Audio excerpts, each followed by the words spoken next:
और यदि ऐसा नहीं हुआ तो मेरा भय सत्य हो जाएगा और माँ कैलाश और हमें छोड़कर चली जाएंगी।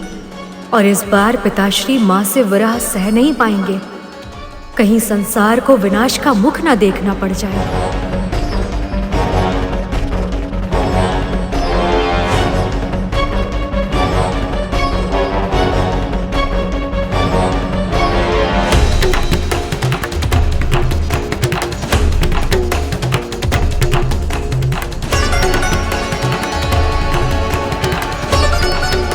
क्या हुआ पार्वती? किसी बात से क्रोधित हैं आप? नहीं प्रभु। तो मुझसे कुछ ऐसा हुआ है जिससे आपका मन अशांत? नहीं प्रभु। तो फिर क्या कारण है? बहुत समय से हम भ्रमण पर नहीं गए, क्या इससे शुभ हैं आप? ऐसा कुछ नहीं है प्रभु। आपसे या इस कैलाश में किसी और से कोई भूल नहीं हुई है। पार्वती,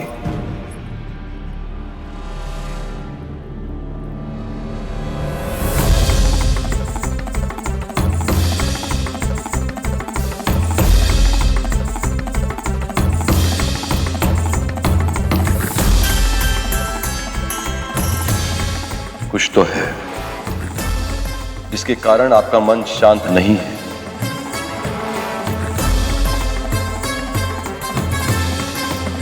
हम पति पत्नी हैं प्रिय, किसी रहस्य के कारण हमारे बीच दूरी उत्पन्न हो, यह उचित नहीं है। आपके हृदय में जो भी है उसे बांटिए प्रिय। अपनी पत्नी का हृदय जानने का अधिकार मत छीनिए मुझसे। मैं कौन हूं स्वामी?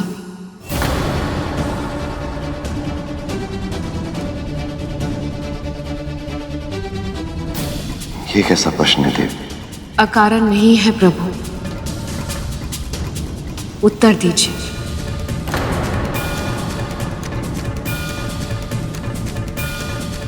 आप महाराज हिमवंत की पुत्री हैं, मेरी अर्धांगिनी हैं,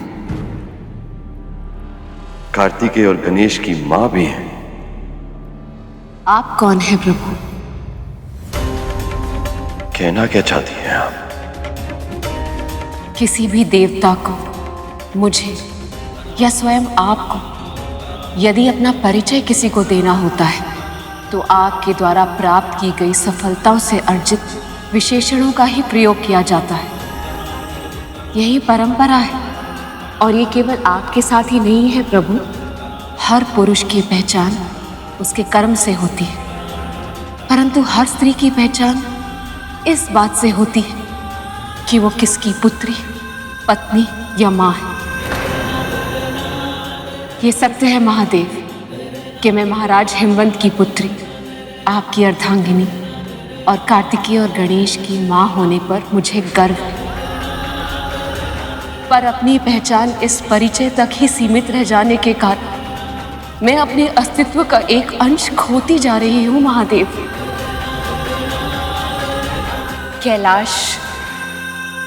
कैलाश मेरा घर है महादेव। इसे सजाने और संवारने में मुझे बहुत आनंद मिलता है, पर केवल मेरा घर ही मेरा सारा संसार तो नहीं हो सकता ना प्रभु। मैं तो जगत जननी, तो मेरी ममता केवल मेरे पुत्रों तक ही सीमित क्यों?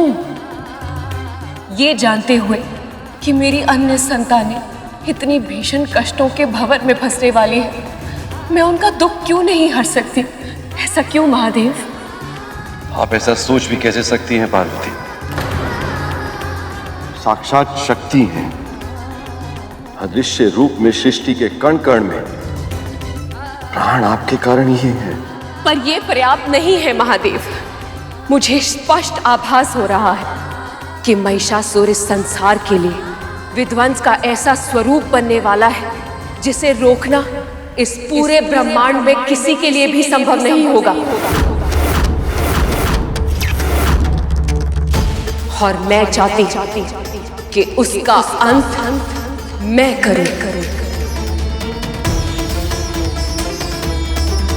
ओम ब्रह्मदेवाय नमः।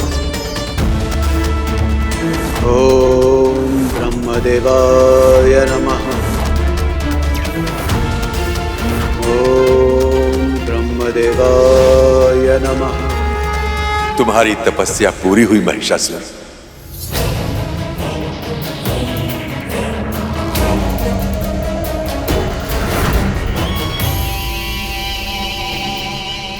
राम ब्रह्मदेव। मैं प्रसन्न। वर मांगो।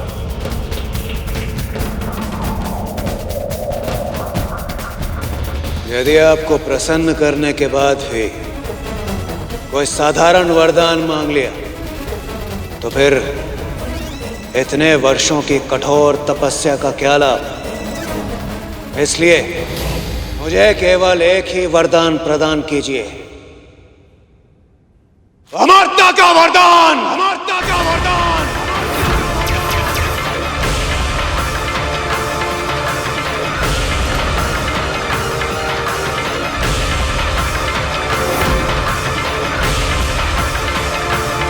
स्पष्ट कहिए पार्वती, क्या करना चाहती हैं आप?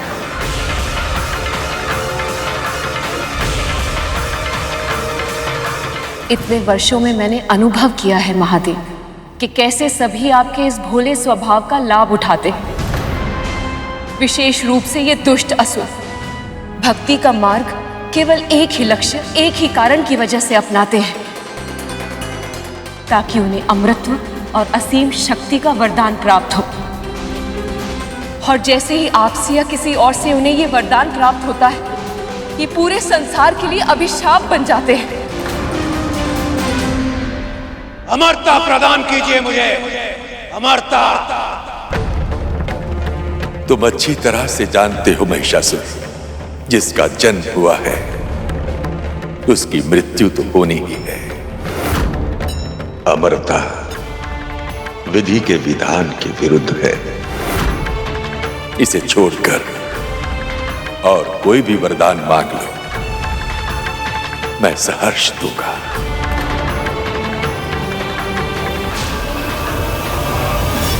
तो फिर उचित है,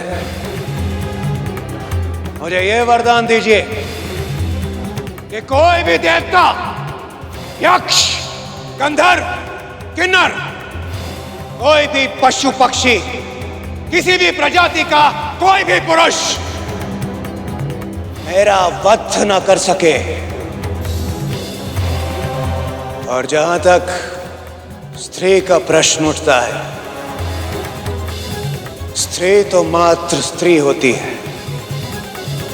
उसके जन्म का तो एकमात्र उद्देश्य होता है पुरुष की चाकरी करना। पुरुष स्वामी होता है और स्त्री मात्र दासी। भला एक अबला और दुर्बल स्त्री मेरा क्या बिगाड़ सकती है? कुछ भी नहीं बिगाड़ सकती। महिषासुर का कुछ नहीं बिगाड़ सकती।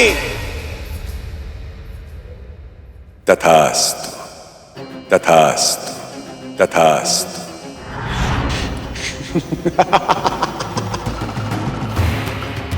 मरता। अमरता प्राप्त हो गई मुझे। अमरता। अमरता। अमर हूं मैं। अमर है महिषासुर। अमर।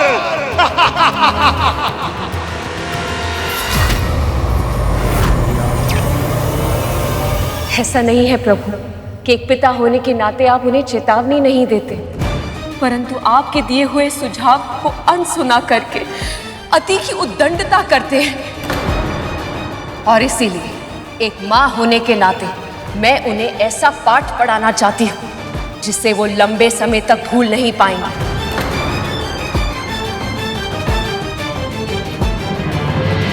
परंतु महादेव, ये कैलाश में रहकर संभव नहीं हो पाएगा।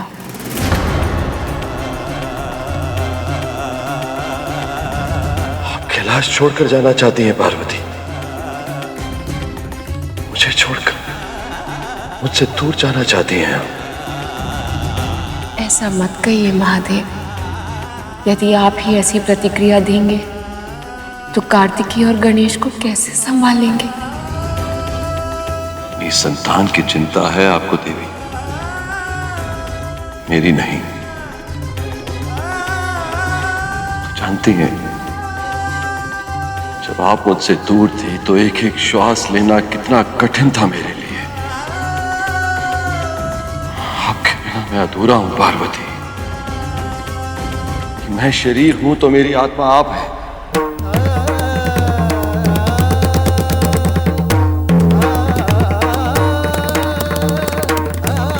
आपसे इस विरह की असहनीय पीड़ा का आभास मुझे अब तक है महादेव, और यही कारण है कि अपने हृदय में ये बात होते हुए भी मैं आप तक ये बात पहुंचाने का साहस नहीं जुटा पा रही थी। पर सत्य ये है कि संसार के लिए सक्रिय रूप से कुछ करना मेरे लिए बहुत आवश्यक हो गया। इतना आवश्यक कि यदि मैंने शीघ्र ही कुछ नहीं किया तो मेरे लिए श्वास लेना भी असंभव हो जाएगा। भीतर ही भीतर मैं घुट जाऊंगी। और इसलिए महादेव, आपको मेरा साथ देना ही होगा।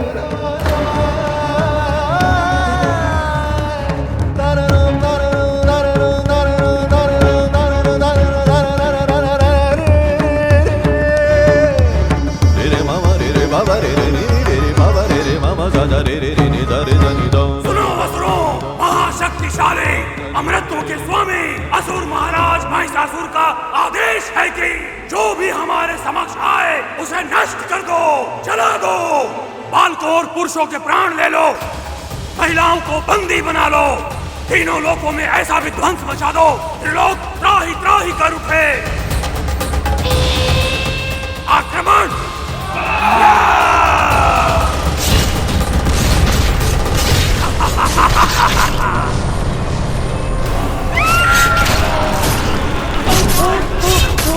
मार दो!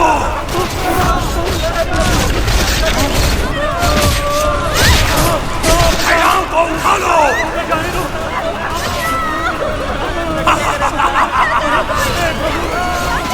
दया दया राक्षस राज, प्राण दान दीजिए।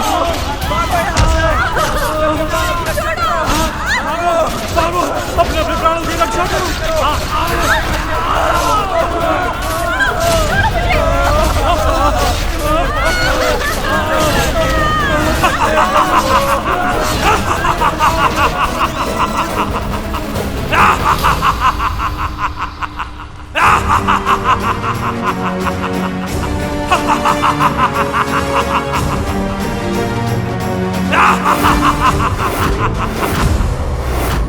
एक और महिषासुर ने सभी देवताओं को बंदी बनाकर स्वर्गलोक को भी अपने अधीन कर लिया। अब मैं हूं स्वर्गाधिपति महिषासुर। इंद्र नहीं, मैं हूं स्वर्ग का राजा, और तुम सब मात्र मेरे दास हो, दास। और आज के पश्चात तुम सब वही करोगे जो मैं तुमसे करने कहूंगा।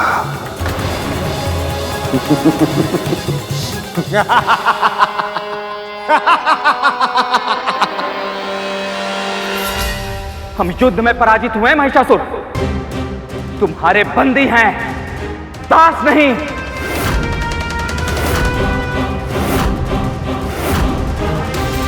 पराजित होकर भी इतना अभिमान हास्यास्पद है। सेनापति,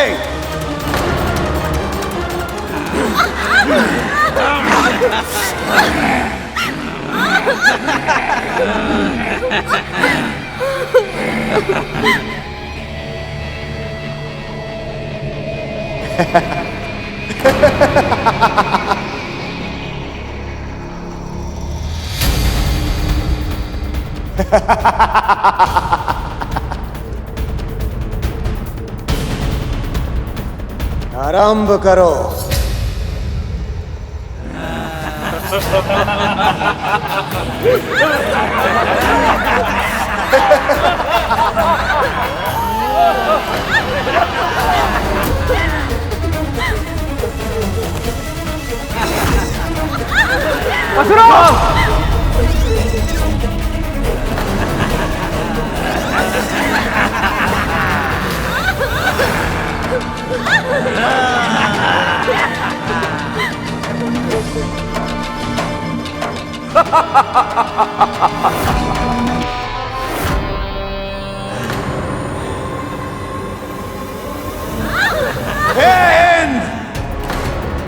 स्वर्ग की प्रत्येक सुंदरी अब मेरे संकेत पर नृत्य करेगी। मेरे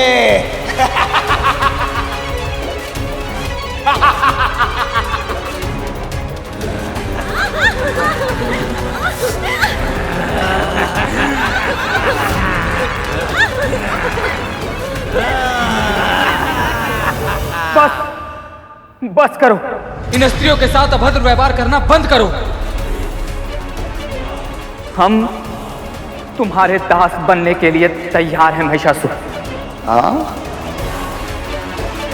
तुम जो कहोगे, जैसा कहोगे, वैसा ही करेंगे हम। अब आए ना तुम मार्ग पर।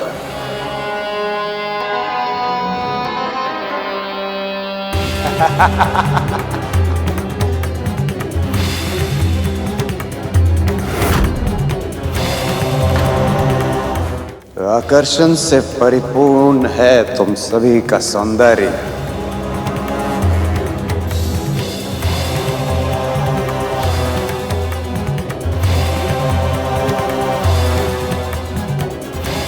ऐसे पंक्ति में मत खड़ी रहो, आगे बढ़ो।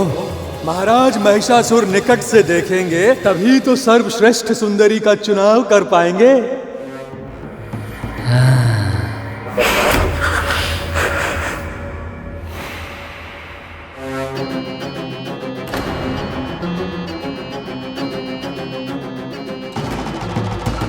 बताओ सुंदरी, तुम में से सर्वप्रथम कौन बनना चाहेगा?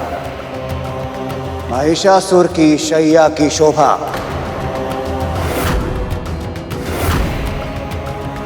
हाँ?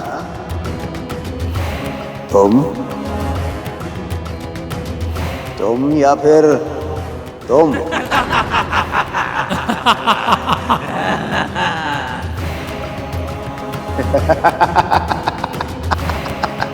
अधम, नीच, स्त्री की अस्मिता के साथ खिलवाड़ करना चाहता है? तुझे इसका दंड अवश्य मिलेगा।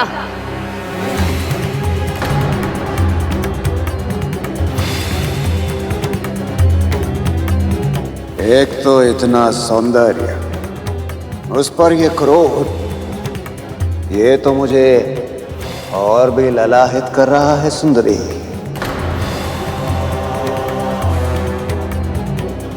तो अब जब तुमने दंड की चर्चा कर ही ली है तो दंड तो मिलना ही चाहिए, क्यों?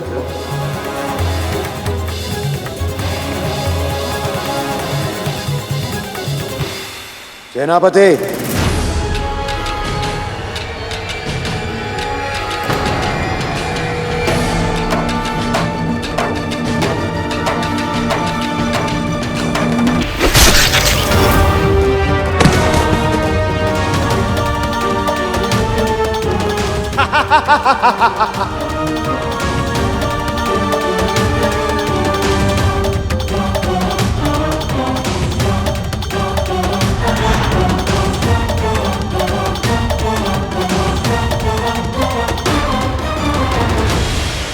स्त्रियों के प्रति महिषासुर का व्यवहार इतना भयानक था कि आज भी जो स्त्रियों के साथ दुर्व्यवहार करता है उन्हें महिषासुर के नाम से पुकारा जाता है।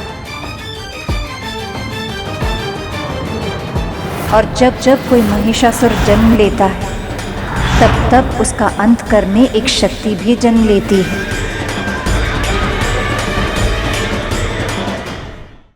आज तक अनेक असुरों को सृष्टि में अत्याचार करते हुए देखा मैंने, पर स्त्रियों को ऐसे अपमानित करने वाला असुर आज तक नहीं देखा।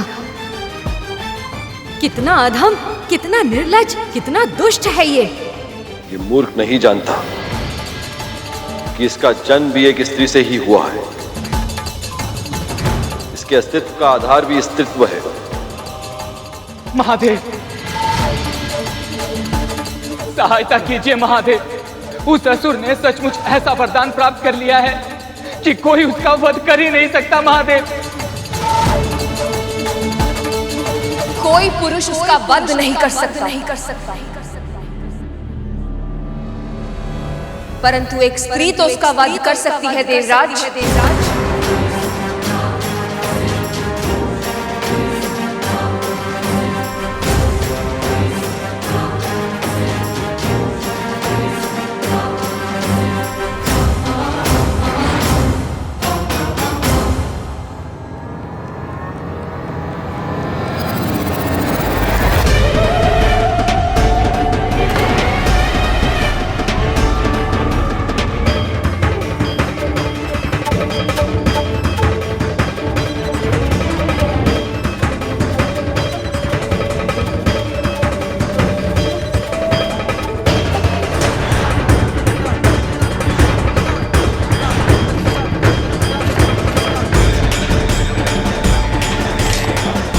इसका अर्थ है कि भविष्य के जिन संकेतों को मैंने माँ के प्रतिबिंबों में देखा था, वो भविष्य अब वर्तमान बन गया है। तो क्या अब महिषासुर का वध करने के लिए माँ मुझको, कैलाश को और पिताश्री को छोड़कर चली जाएंगी? माँ, महिषासुर महिलाओं के साथ बहुत ही बुरा व्यवहार कर रहा है। हर तरह से उनका शोषण और दमन करता है वो अत्याचारी। ऐसे में आपका उसके सामने जाना संकट से रहित नहीं होगा माँ। आप सभी ने अपनी समस्या जगत के माता पिता को बता दी है देवराज। निश्चिंत रहिए, माता पिता अपनी संतानों का दुख अधिक देर तक नहीं देख सकते। आपके कष्टों का समाधान अवश्य होगा। अब आपने आश्वासन दे दिया है विघ्नहर्ता, तो मुझे पूरा विश्वास है कि अब हमारे विघ्न शीघ्र ही दूर हो जाएंगे।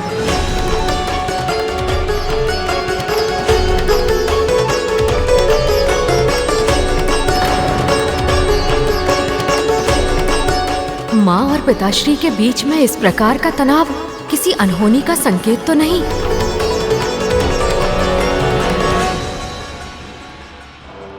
तनिक अपनी दृष्टि उठाकर देख भी लो सुंदरी। यदि इच्छाएं पूरी करोगी तो सदैव के लिए सुख और ऐश्वर्य भोगोगी। और यदि महाराज की इच्छा नहीं मानी तो कभी दृष्टि उठाने योग्य नहीं बचोगी। आंखें निकाल ली जाएंगी तुम सबकी। और यही नहीं, तुम्हारे इस सौंदर्य से परिपूर्ण तन को काट कर रक्त ललू पशुओं के समक्ष फेंक दिया जाएगा।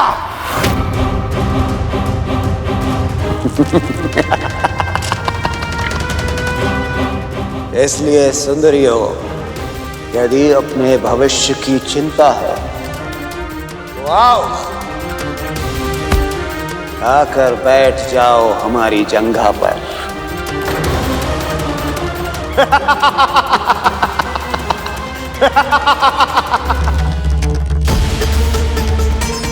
आप जा रहे हैं पार्वती? मुझे जाना ही होगा।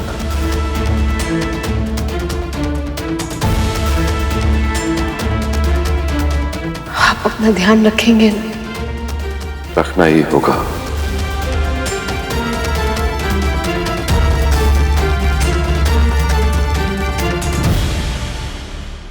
गणेश, मेरी अनुपस्थिति में तुम्हें अपने पिताजी का और कैलाश का ध्यान रखना होगा। आपकी अनुपस्थिति में इसका क्या अर्थ है माँ? कहीं आप जा रही हैं?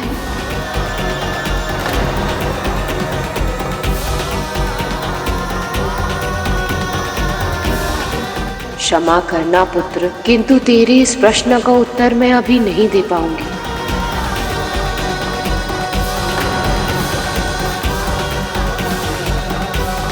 पिताश्री, आप मौन क्यों हैं? कुछ तो कहिए, माँ कहाँ जा रही हैं? आप रोक क्यों नहीं रहे इन्हें? पिताश्री,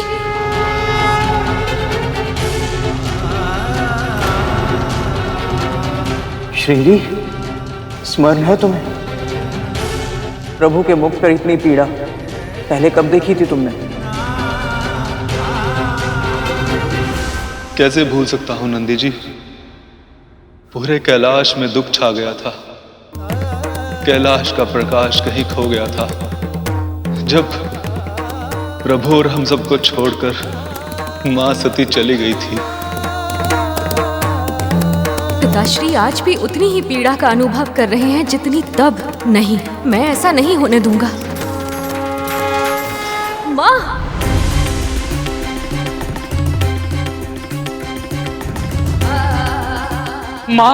माँ, महिषासुर महिलाओं के साथ बहुत ही बुरा व्यवहार कर रहा है। हर तरह से उनका शोषण और दमन करता है वो अत्याचारी।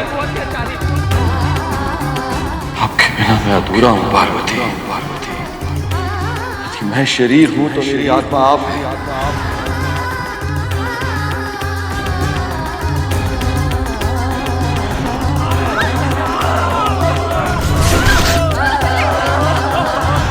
माता पिता अपनी संतानों का दुख अधिक देर तक नहीं देख सकते। आपके कष्टों का समाधान अवश्य होगा।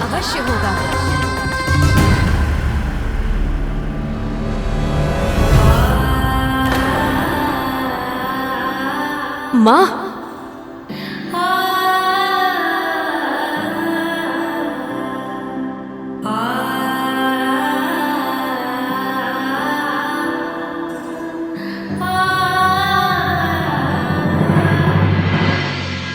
वापस लौट जाओ गणेश।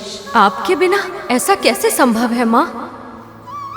यदि आप कैलाश नहीं चलेंगी तो मैं भी नहीं जाऊंगा। आप जहाँ रहेंगी अब से मैं भी वहाँ रहूंगा। तुम ऐसा कुछ नहीं करोगे पुत्र। पर माँ, ये मेरा आदेश है गणेश। ये मत भूलो कि मेरे पुत्र होने के साथ साथ तुम प्रथम पूज्य भगवान भी हो। तुम्हारे अपने कर्तव्य हैं जिन्हें पूरा करना तुम्हारी नियति है। और वैसे भी मैं कुछ समय के लिए एकांतवास में रहना चाहती हूँ।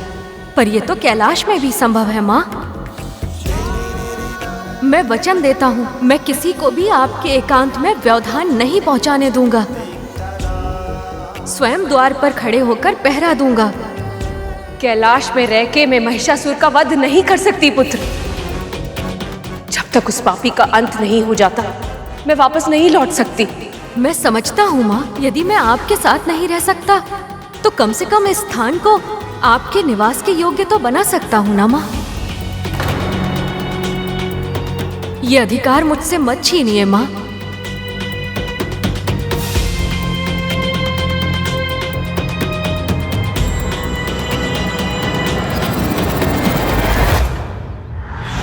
देवी पार्वती अपनी संतानों की रक्षा करने के लिए कैलाश छोड़कर तो आ गई थी, किंतु हर स्त्री की तरह अपना घर छोड़ना उनके लिए इतना सरल नहीं था। महादेव की चिंता उनके हृदय को व्यतीत कर रही थी। फिर भी अपने कर्तव्य के प्रति समर्पित होने के कारण एक ओर देवी पार्वती समाधि के लिए बैठने वाली थी और दूसरी ओर महादेव का मन तपस्या से उचटने लगा था।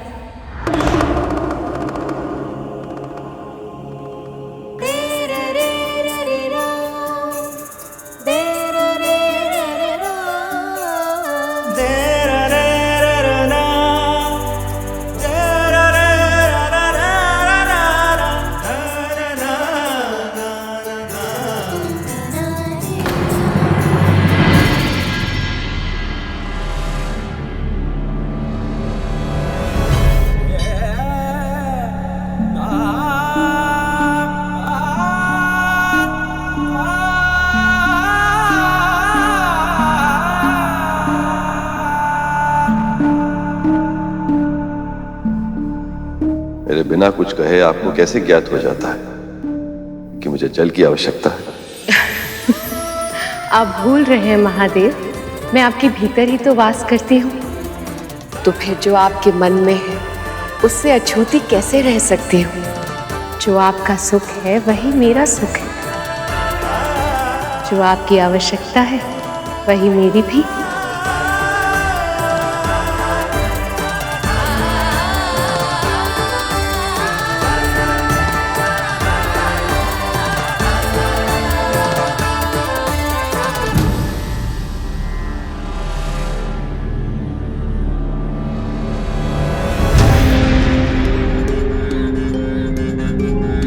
मैं जानता हूं पार्वती कि आप यहां उपस्थित नहीं हैं, किंतु आपकी स्मृति मेरे मन से नहीं जा रही। आपके बिना आपका शिव शक्तिहीन है।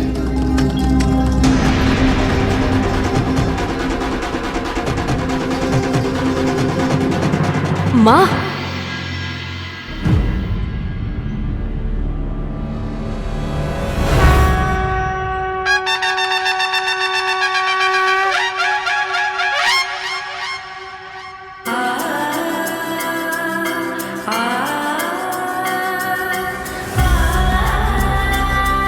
गणेश, तुमने तो इस निर्जन स्थान को मनोरम आश्रम बना दिया।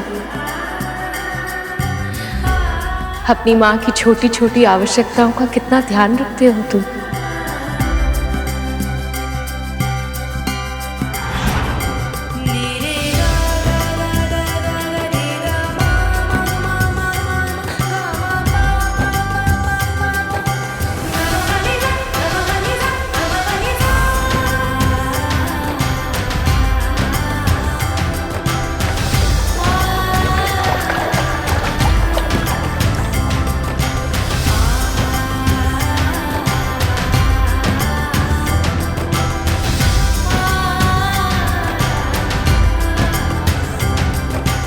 गणेश, ये अपने पिताजी को दे देना।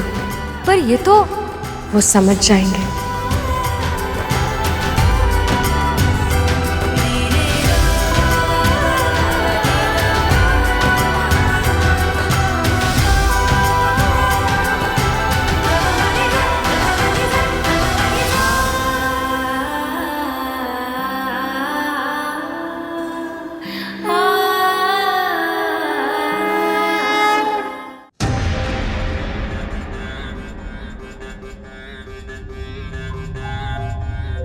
मैं सामने खड़ा हूं, पर पिताश्री को आभास तक नहीं है। मैं तो कल्पना भी नहीं कर सकता कि इनके मन में पीड़ा का कैसा ज्वार उठ रहा होगा। पिताश्री, पिताश्री, जल।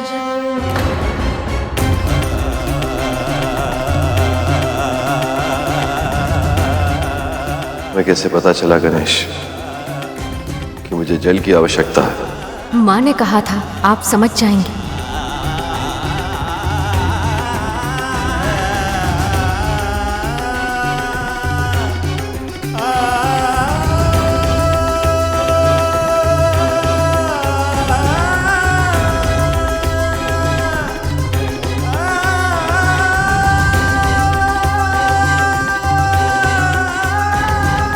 किसी तरह महिषासुर नाम की ये समस्या शीघ्र अतिशीघ्र समाप्त हो जाए, ताकि माँ अपने कैलाश फिर से लौट पाए।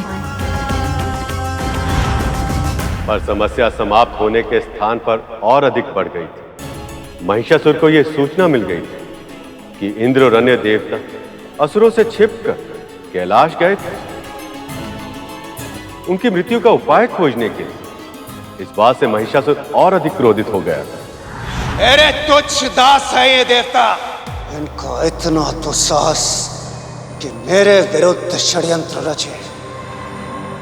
इसका दंड इन्हें अवश्य मिलेगा। सेनापति, जाओ, जाकर इनकी माओ, पत्नियों और पुत्रियों को उठाकर लाओ, हर उस स्त्री को उठाकर लाओ जो किसी भी रूप से इन देवताओं से जुड़ी हो। मैं उन्हें मानसिक, शारीरिक ही नहीं, आत्मिक प्रताड़नाएं दूंगा। ऐसी यातनाएं दूंगा, ऐसी यातनाएं दूंगा, इनकी आत्मा भी थरथरा उठेगी। सेनापति, सर्वप्रथम उस इंद्र की पत्नी इंद्राणी शची को उठाकर लाओ। जाओ।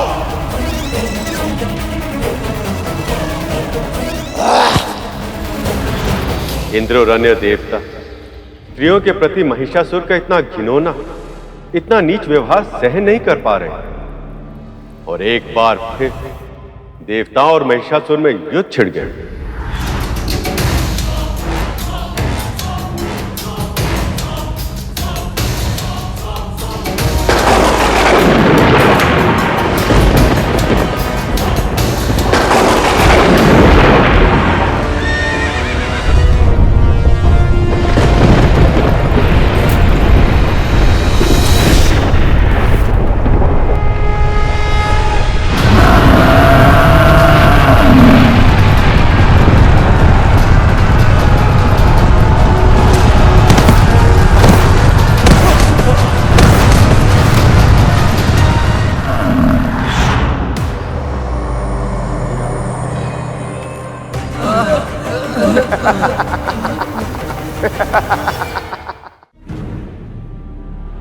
क्या हुआ देवताओं?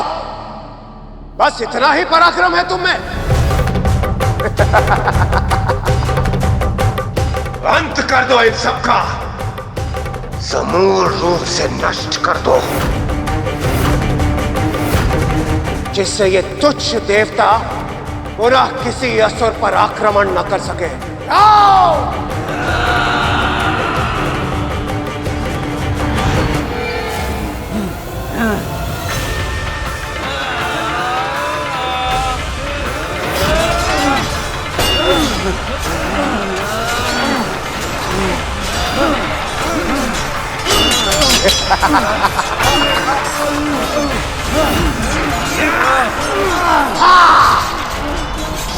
अब होगा मृत्यु का नृत्य।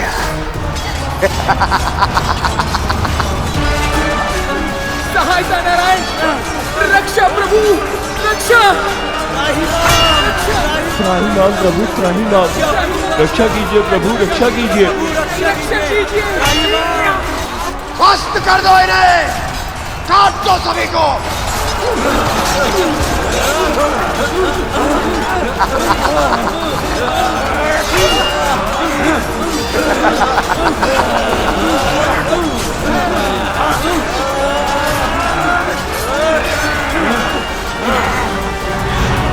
कुछ कीजिए मामा श्री, इससे पहले कि वो अत्याचारी सबको समाप्त कर दे, कुछ कीजिए। जैसे ही उस राक्षस ने जन्म लिया था, कैलाश में अनिष्ट के संकेत दिखने आरंभ हो गए थे, और अब पहली बार माँ और पिताश्री भी एक दूसरे से दूर हो गए हैं। सत्य तो ये है कि जितना शीघ्र महिषासुर का अंत होगा, उतना ही शीघ्र सब फिर से पहले की तरह सामान्य हो पाएगा। इसलिए मैं आपसे विनती करने आया हूँ मामा श्री।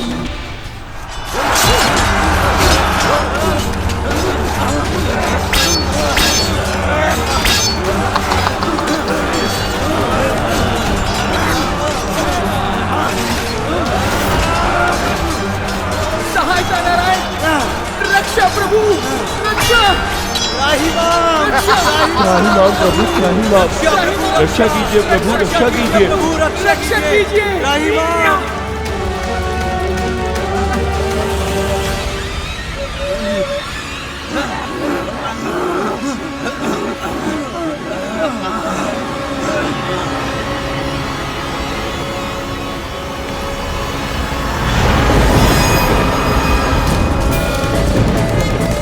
महिषासुर, अब तुम्हारे पापों की अति हो चुकी है, अब तुम्हारा अंत निकट है।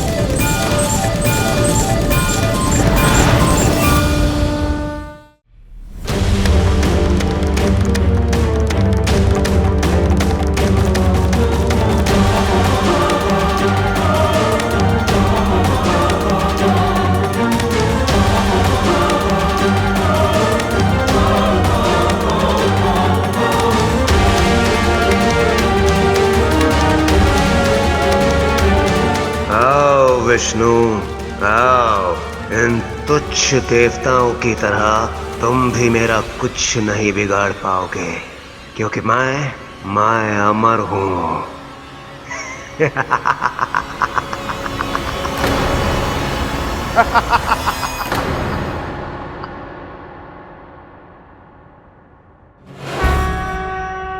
मामा श्री स्वयं चले गए। अब महिषासुर का अंत होना निश्चित है। आओ आओ विष्णु, आओ। किंतु आने में बड़ा विलंब कर दिया तुमने। अब जब आ ही गए हो तो तनिक क्रीड़ा भी कर कर दिखा ही दो।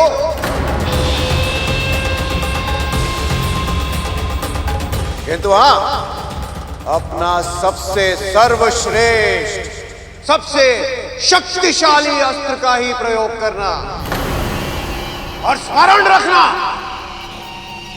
तुम्हारे कोई अस्त्र काम नहीं आएंगे। सारे के सारे व्यर्थ हैं।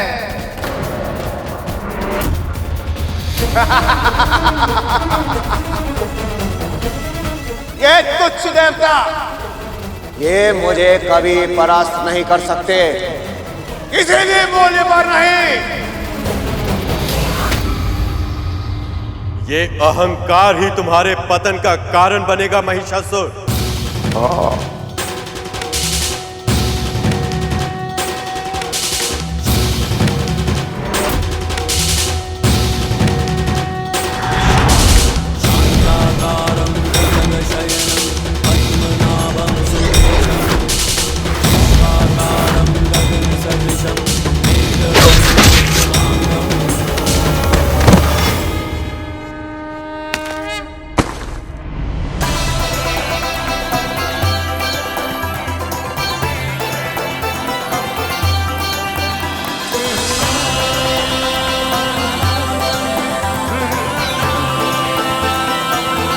सृष्टि संचालक, धर्म रक्षक श्री नारायण की श्री नारायण की श्री नारायण की।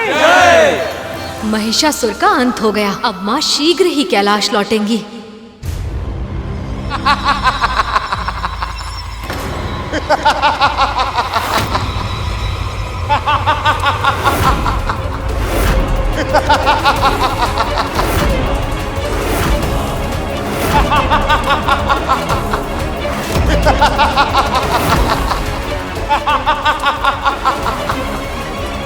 कोई नहीं मार सकता मुझे, कोई नहीं मार सकता महिषासुर को।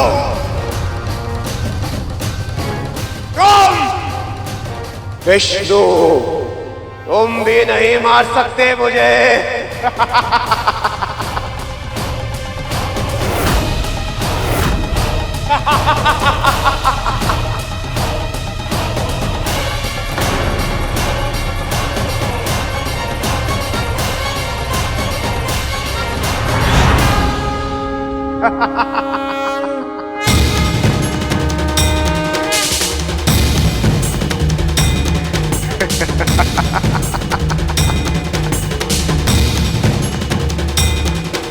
इतिहास में सुदर्शन चक्र से अधिक घातक और कोई अस्त्र नहीं है, पर ये महिषासुर जैसे महाशक्तिशाली असुर का संहार कर पाएगा ना, या फिर ये भी। हे विष्णु, जो आज तक नहीं हुआ वो अब होगा। तुम्हारा ये सुदर्शन चक्र मेरे समक्ष नतमस्तक होगा, और यही इसकी नियति है।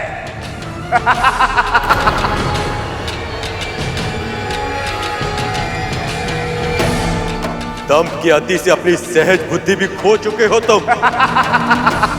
अब ये सुदर्शन चक्र ही तुम्हें तुम्हारी विलक्षणता का आभास दिलाएगा।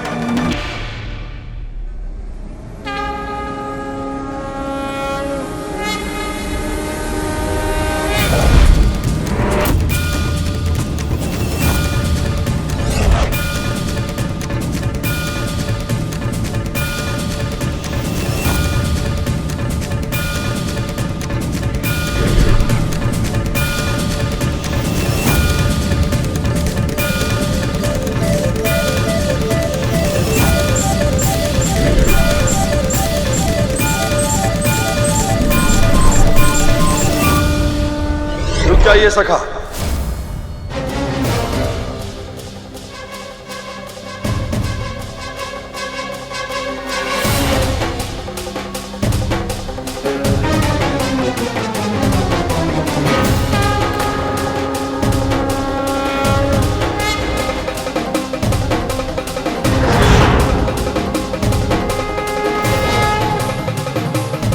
ब्रह्मदेव के वरदान के बाद किसी भी पुरुष के लिए इस दुष्ट के प्राण लेना संभव नहीं है।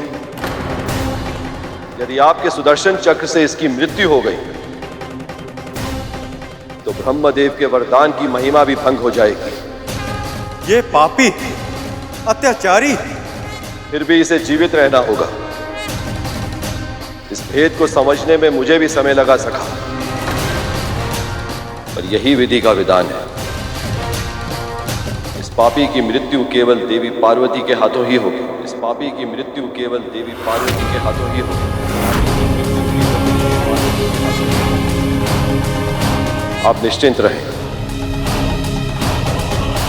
यह संकल्प देवी पार्वती पहले ही ले चुकी हैं और इस उद्देश्य को पूर्ण करने के लिए वो जल्द ही नया अवतार भी लेंगे।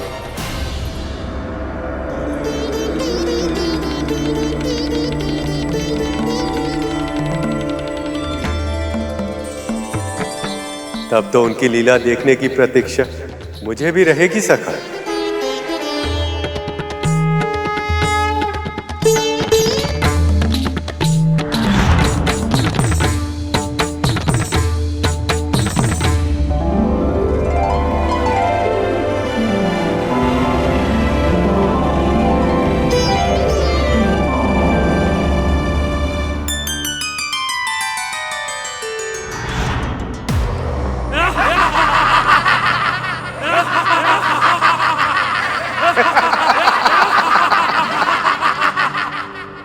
केवल चक्र ही नहीं, इस चक्र का स्वामी और ये तुच्छ देवता सभी भाग खड़े हुए। कोई नहीं मार सकता मुझे, कोई नहीं। मैं ही हूं सर्वशक्तिशाली त्रिलोक विजेता महिषासुर।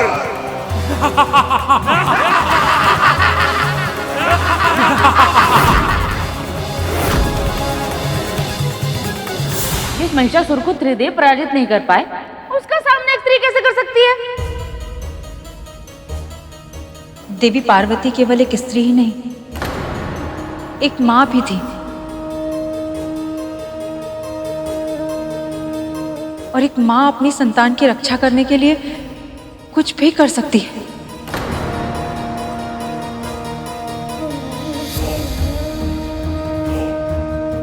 फिर वो तो जगत जननी है, उन्होंने पल भर में महिषासुर का संहार कर दिया होगा, है ना प्रभु? जो सरल दिखता है वो करने में भी सरल हो, ये आवश्यक नहीं है सुपन। अभी तो मां की लीला केवल आरंभ हुई थी। उनका उद्देश्य केवल एक राक्षस को मारना नहीं था, बल्कि उस विचारधारा का संहार करना था जो स्त्रियों को निर्बल और अक्षम समझती है।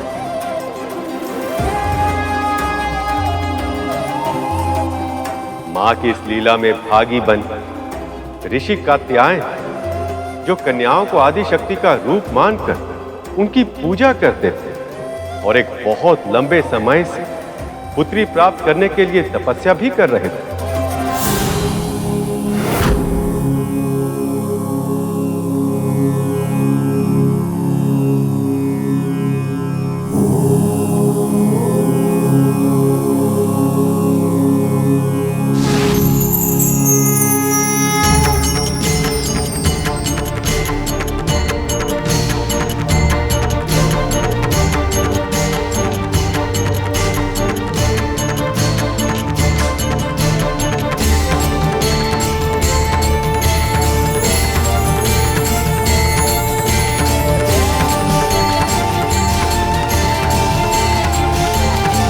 आपकी तपस्या पूरी हुई ऋषिवर। मैं आपकी भक्ति से प्रसन्न हूं। वरदान मांगिए। माँ, वर्षों से मैंने एक ही स्वप्न देखा है, आपको पुत्री के रूप में पाने का स्वप्न, आपको पुत्री के रूप में दुलार करने का स्वप्न। माँ, पुत्री के रूप में मेरे यहां अवतार लीजिए और कन्या के रूप में स्त्री शक्ति के सामर्थ्य को इस संसार के सामने उजागर कीजिए। माँ, तथास्तु।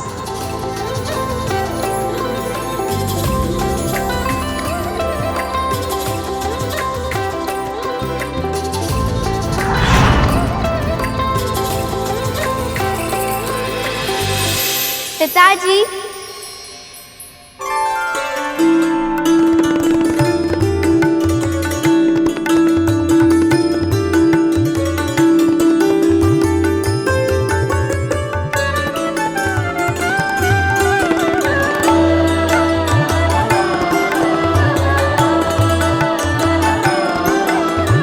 प्रणाम पिताजी।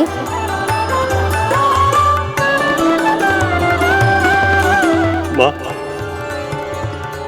आपने हमें धन्य कर दिया। माँ, माँ, पर मैं तो आपकी पुत्री हूँ पिताजी। पुत्री? हाँ पुत्री, मेरी पुत्री। आज से आपका नाम होगा कात्यायनी। आज से आपका नाम होगा कात्यायनी। आज से आपका नाम होगा कात्यायनी। आज से आपका नाम होगा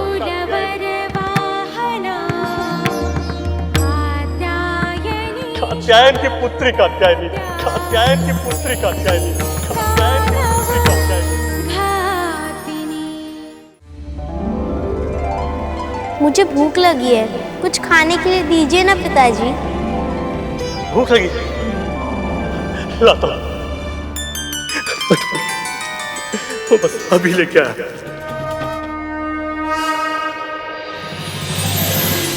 मैं कैसे व्यक्त करूं माँ कि आपका पुत्र होना मेरे लिए कितने सौभाग्य की बात है।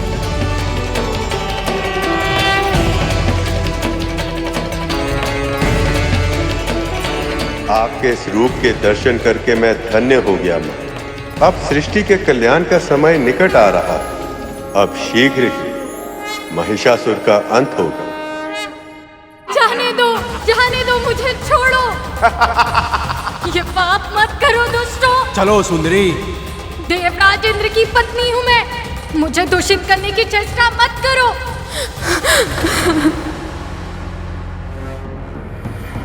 महाराज की चरण वंदना करो सुंदरी।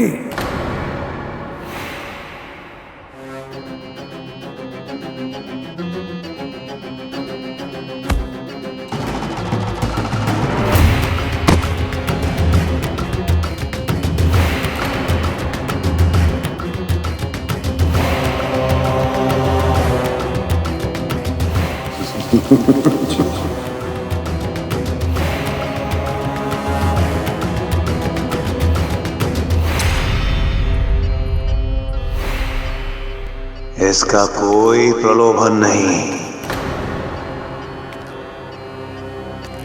मेरे निकट आओ शची, निकट आओ मेरे। नहीं, मुझे मत छूना, मैं एक पतिव्रता स्त्री हूँ।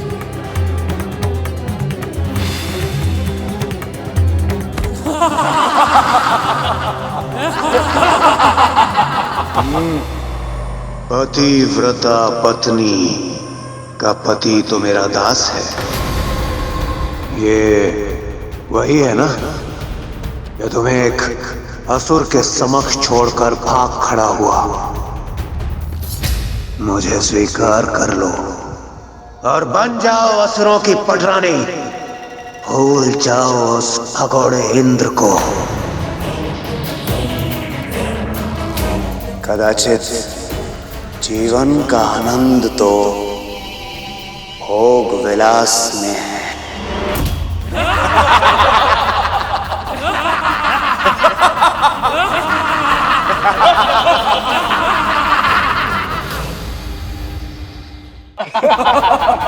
छी, निर्लज्ज अधम दुष्ट, इतना बड़ा पाप करने के बारे में तू सोच भी कैसे सकता है?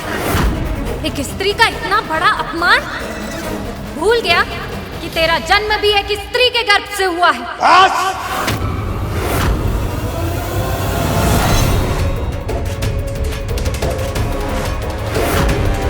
सृष्टि के सर्वश्रेष्ठ योद्धा के समक्ष ऐसा अनर्गल प्रलाप उचित नहीं। तो मैं तुम्हें ज्ञात कराऊंगा क्या है महिषासुर।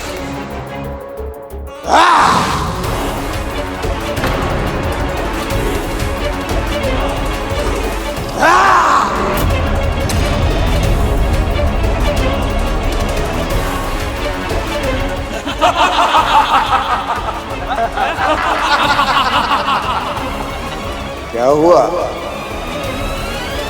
भयभीत हो गई? यही तो है तुम जैसी स्त्रियों की वास्तविकता। बड़े बड़े प्रवचन देती हो, आदर्शों के पाठ पढ़ाती हो, किंतु जब शक्ति और शस्त्र के समक्ष होती हो तो भयभीत हो जाती हो। तुच्छ अबला दुर्बल नारी।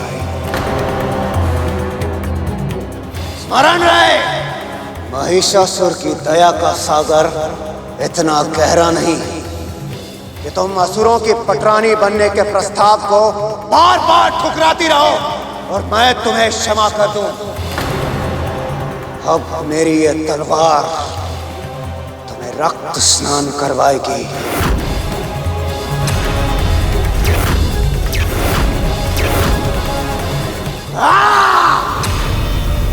स्त्री की मर्यादा लांघने का दुस्साहस मत कर महिषासुर।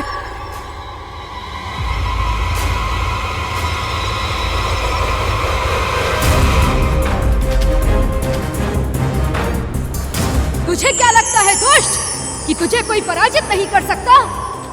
स्त्री को अपना समझता है तू? मूर्ख! एक स्त्री ही तेरी मृत्यु का कारण बनेगी।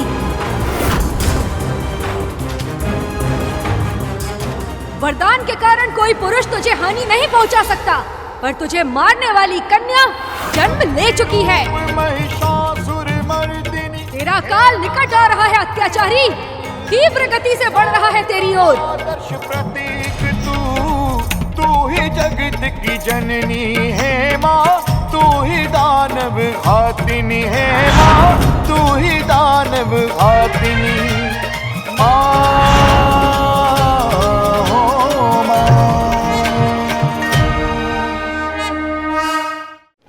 महिषासुर और अन्य असुरों को चेतावनी देने के बाद उन्होंने स्त्रियों के साथ दुर्व्यवहार करना नहीं छोड़ा। उधर दूसरी ओर देवी पार्वती कात्यायनी रूप में अवतार लेने के बाद उस लीला में इस तरह लीन हो गई थी जैसे वो अपने अवतार का वास्तविक उद्देश्य ही भूल गई।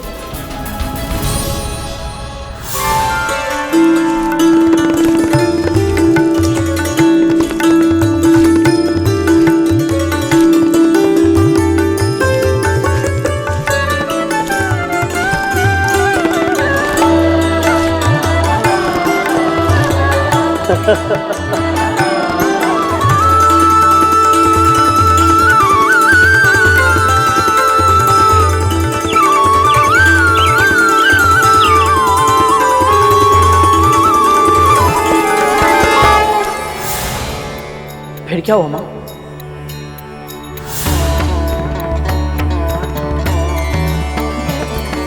ये तो केवल देवी की ही लीला है।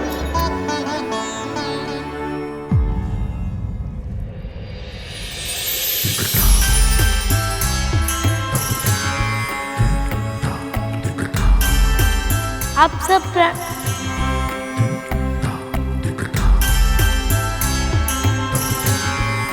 ये कहाँ भाग गई?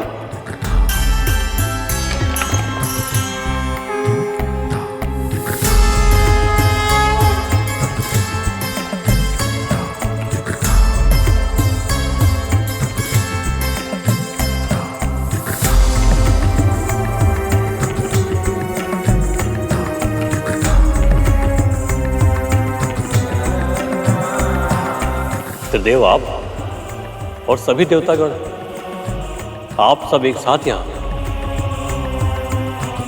बताइए आपकी क्या सेवा कर सकता हूं मैं? आपको नहीं, सेवा आपकी पुत्री को करनी होगी, संसार की सेवा। महिषासुर का वध केवल वही कर सकती है, महिषासुर का वध केवल वही कर सकती है, महिषासुर का वध केवल वही कर सकती है।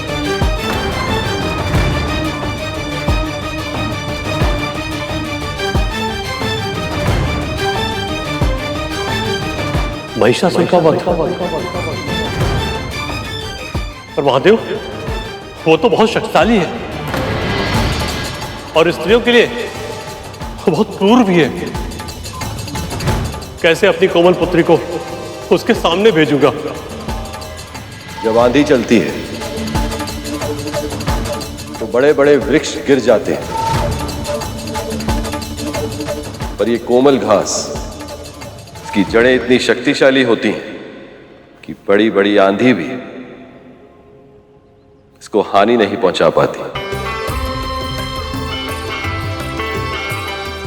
ऐसी ही शक्ति है आपकी पुत्री में ऋषिवर। वो देखने में कोमल अवश्य है,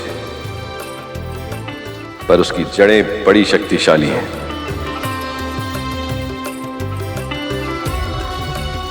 इस संसार में केवल वही है जो महिषासुर को पराजित कर सकती है। आपकी पुत्री ऋषिवर, कात्यायनी। मेरी पुत्री?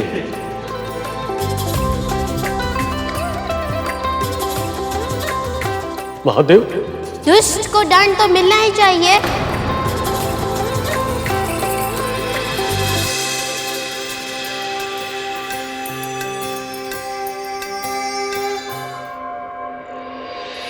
शक्ति रूप महिषासुर मर्दिनी हेमा कात्यायनी, नारी का आदर्श प्रतीक तू ही जगत की जननी। पर कैसे पिताजी? तू ही दानव, और मैं तो छोटी हूँ ना। तू ही दानव। आपकी लीला बहुत मनोरम है माँ, पर इस समय आपके संतानों को आपकी बहुत आवश्यकता है। स्त्रियों पर महिषासुर का अत्याचार निरंतर बढ़ता ही जा रहा है, इसलिए दया कीजिए माँ, अपना ये अवतार शीघ्र ही पूर्ण कीजिए।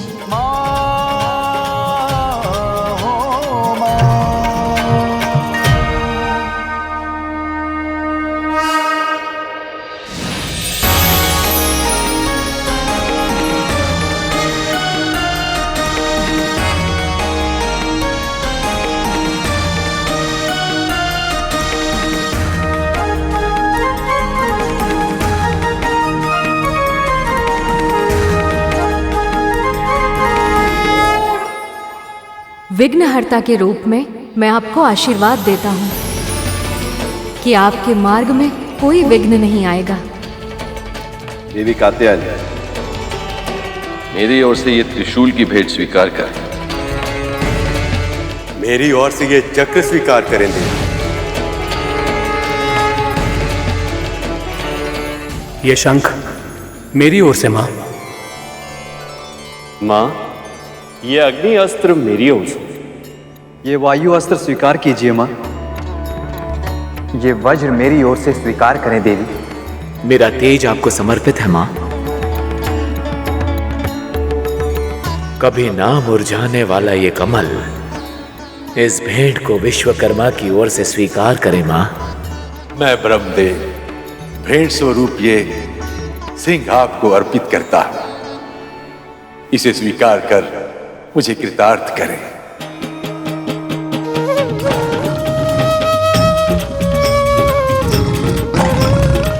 महिषासुर का वध अवश्य होगा, परंतु सही समय आने दें, क्योंकि अभी उसके पापों का घड़ा भरने में समय है। और फिर मैं एक माँ भी हूँ, उसका वध करने से पहले उसे अपना व्यवहार सुधारने का एक अवसर अवश्य दूंगी।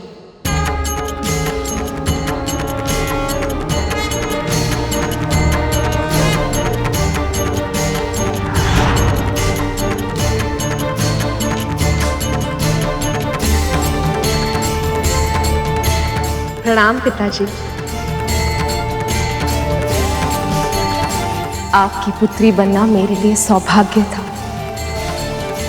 आपने मुझे इतना प्रेम, इतना दुलार दिया कि अब आपको छोड़कर जाने की तनिक भी इच्छा नहीं हो रही। परंतु मेरा कर्तव्य मुझे बुला रहा है। मुझे विंध्याचल जाना ही होगा। अवश्य पुत्री। पर मेरे इस अवतार का नाम कात्यायनी ही रहेगा। इससे मुझे प्रसन्नता तो मिलेगी ही, साथ ही साथ आपका नाम भी सार्थक होगा।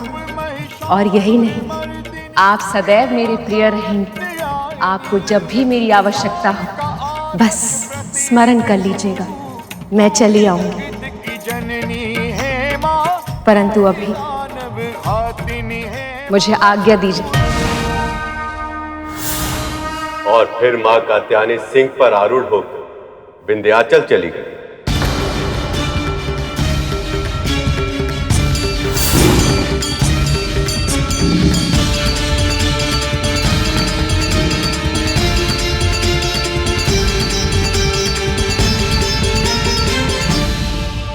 से स्त्रियों के साथ दुराचार, अत्याचार, बुरा व्यवहार बंद कर दो महिषासुर। अर्थात मैं एक स्त्री से भयभीत हो जाऊं। गुरुदेव, कदाचित आप ये भूल रहे हैं, आप ही के मार्गदर्शन में केवल वो तुच्छ देवता ही नहीं, स्वयं नारायण भी मेरा कुछ नहीं बिगाड़ पाए। तो फिर एक दुर्बल अबला नारी। स्त्रियों को अबला समझकर उनका शोषण करना संसार की सबसे बड़ी मूर्खता है असुरराज। स्मरण रखो, नए जीवन को जन्म देने की शक्ति केवल स्त्री के पास होती है, और जो रचना करने में सक्षम है, विनाश भी उसी के संकेतों पर नृत्य करता है। किंतु गुरुदेव, मेरा सजन की गोद में खेलता है विनाश। गुरुदेव,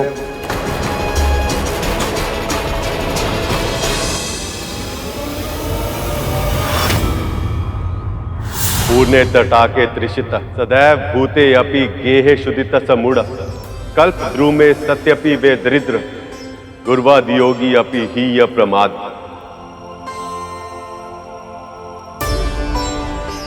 अर्थात जो व्यक्ति गुरु प्राप्त होने के बाद भी अज्ञानी बना रहे, उस ज्ञान के अनुरूप आचरण न करे, तो वो मूर्ख, जल से भरे सरोवर के निकट होते हुए भी प्यासा, घर में अनाज होते हुए भी भूखा, और कल्प वृक्ष के निकट होते हुए भी दरिद्र ही होता।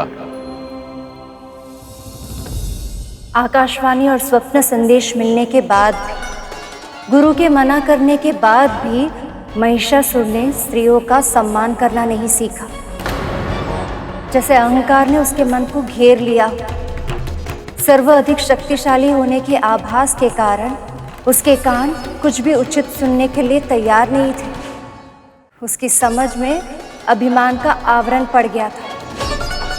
ये सब देखने के बाद त्रिदेवों ने निर्णय किया कि उसके पाप के घड़े को शीघ्र ही भरना होगा, तभी मां कात्यायनी उसका वध कर पाएगी, और ये सब वही कर सकते थे।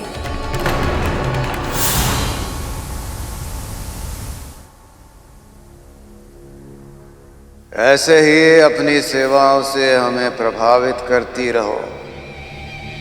बहुत आनंद आ रहा है।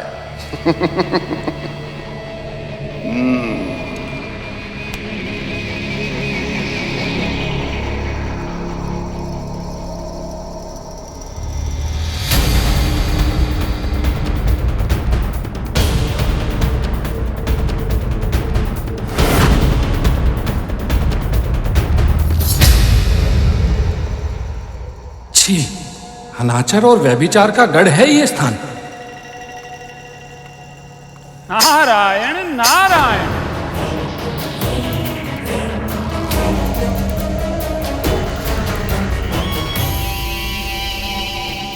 अंततः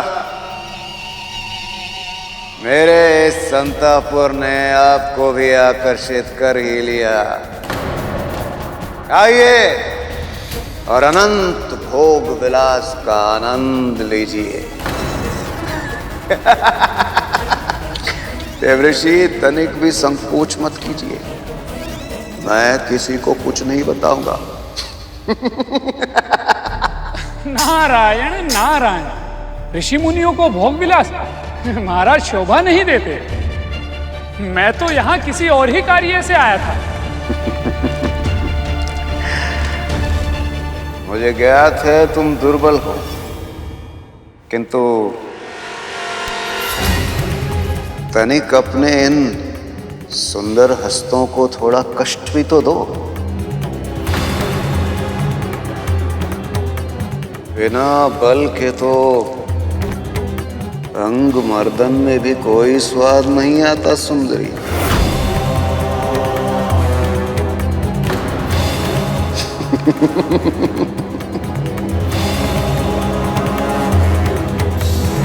कितना घिनौना है ये असुर। हाँ, तो किस विषय में चर्चा करना चाह रहे थे आप देवऋषि? आप तो जानते हैं कि स्वर्ग के सहज संचालन में मैं सहायता करता हूं, और एक मार्गदर्शक होने के नाते मुझे लगता है कि आपको अपना उत्तराधिकारी चुन लेना चाहिए, ताकि स्वर्ग का साम्राज्य आपकी मृत्यु के पश्चात असुरों के पास ही रहे। नारायण नारायण।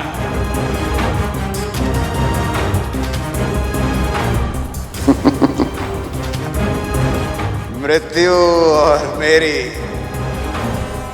त्रिलोक विजेता महिषासुर की मृत्यु, इसका ये अहंकार ही इसके अंत के निकट ले जाएगा। नारायण नारायण। देवऋषि, आप कदाचित ये भूल रहे हैं, आपके नारायण नारायण श्री हरि विष्णु भी मुझे पराजित नहीं कर पाए।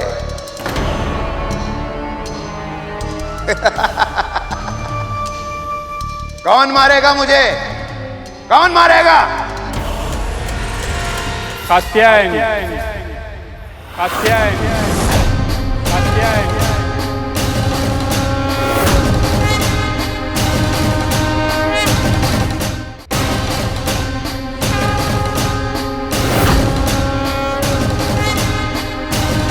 कात्यायनी? कौन है कात्यायनी? उनका परिचय देना तो मेरे लिए भी बहुत कठिन होगा महाराज। स्त्रियों में सर्वश्रेष्ठ, दयालु, बुद्धिमान, उनकी आंखों की ज्योति में स्वयं ज्ञान बसता है। वो जब बोलती हैं, उनकी ध्वनि में संगीत के सातों सुर शोभा पाते हैं। नारायण नारायण।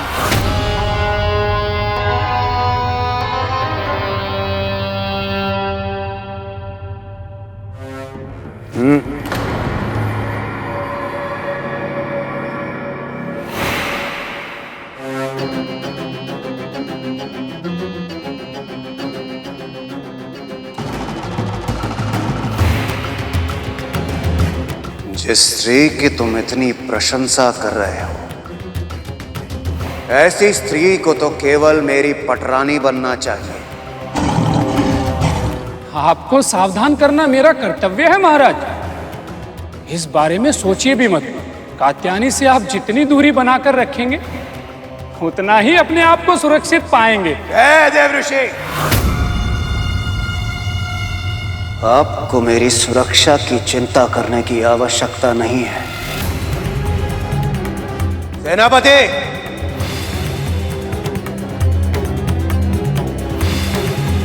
जाओ और उस स्त्री को मेरे समक्ष लेकर आओ। यही तो है मेरी योजना। कैसे भी तुम लोग बस माता के पास पहुंचो। एक बार वो मेरी रानी बन जाए, उसके बाद उसका मुझे मार पाना तो असंभव होगा। वो स्वयं ही मेरी दीर्घ आयु के लिए जब तक व्रत रखेगी, संसार की सर्वश्रेष्ठ सुंदरी यही कहा था ना तुमने नारद? उसके सौंदर्य का आंकलन करने के लिए अब मुझसे और प्रतीक्षा नहीं होती। सेनापति, जाओ और अभी इसी क्षण उस स्त्री को मेरे समक्ष लेकर आओ।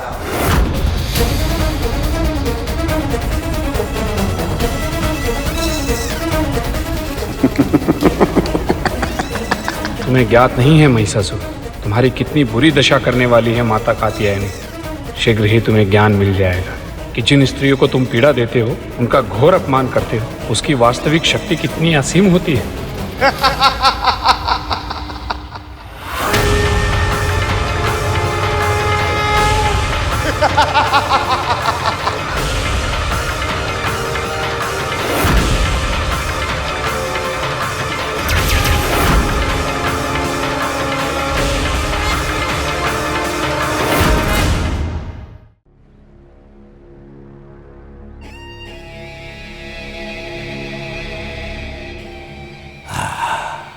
इतनी अच्छी सुगंध।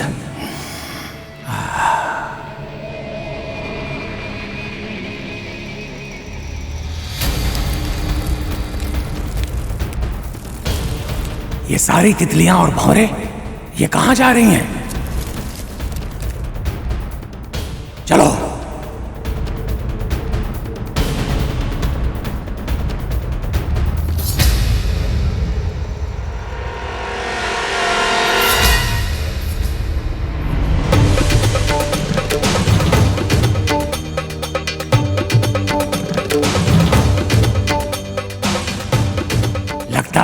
ये वही मनोहरी स्त्री है जिसके विषय में वो देव ऋषि नारद बोल रहा था।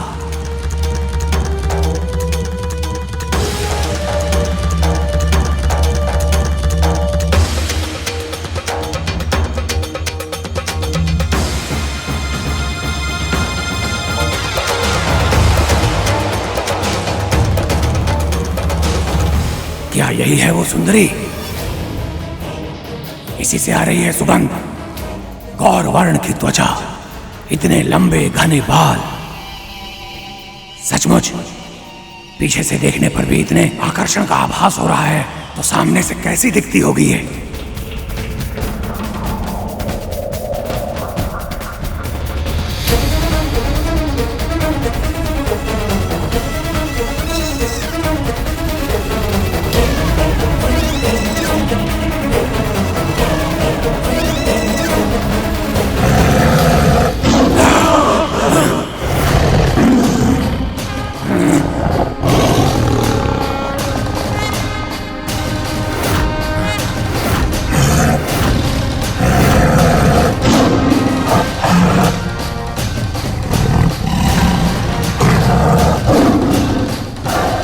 सिंह की दहाड़ सुनकर भी इसने अपने बालों में पुष्प गूंथना नहीं छोड़ा। क्या इसे सिंह से भी भय नहीं है?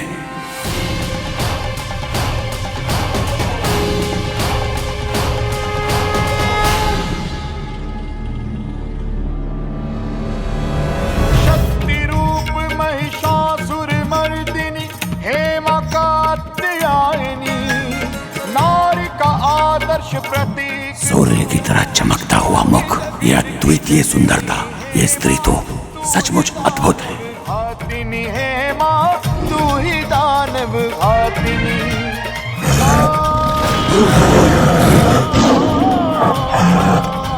अच्छे बालक ऐसे क्रोध नहीं करते। इस स्त्री ने तो इतने भयानक सिंह को भी पालतू बनाया हुआ है। कौन है आप सब? क्या चाहिए मुझसे? क्यों आए हैं यहाँ? आपको हमारे साथ चलना होगा। त्रिलोक विजयी, स्वर्ग के स्वामी, महाशक्तिशाली महाराज महिषासुर आपसे विवाह करना चाहते हैं।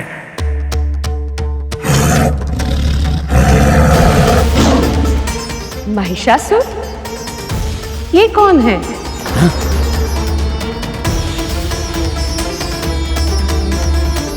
तुम पूरी तरह से अज्ञानी हो या किसी और संसार से आई हो कि तुम्हें असुरराज महिषासुर के बारे में भी नहीं पता। उनका नाम सुनते ही तो बड़ी बड़ी राजकुमारियां भी भय से कांप उठती हैं। इतने पराक्रमी है वो कि उन्होंने स्वयं नारायण को भी पराजित कर दिया है। अरे अरे, बस बस बस। तुम्हारा ये व्यर्थ प्रलाप सुनकर तो मेरा सिंह भी उबासियां मार रहा। तो फिर ऐसे व्यक्ति में मुझे रुचि कैसे हो सकती है भला? जाओ कह दो अपने महाराज से कि मुझे उनसे विवाह स्वीकार नहीं। हमारे स्वामी का प्रस्ताव अस्वीकार करने का साहस भी कैसे किया तुमने?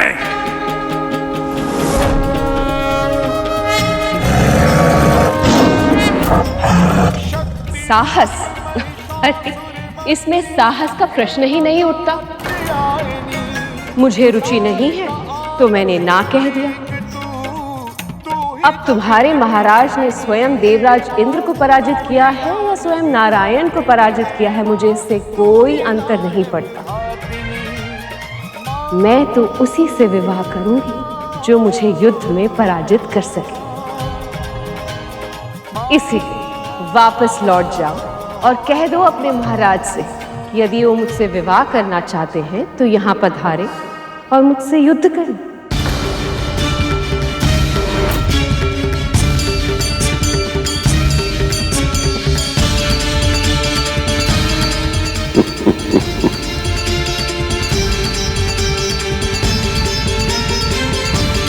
पिताश्री, युद्ध तो परिहास का विषय नहीं है, तो फिर आप हंसे क्यों पिताश्री?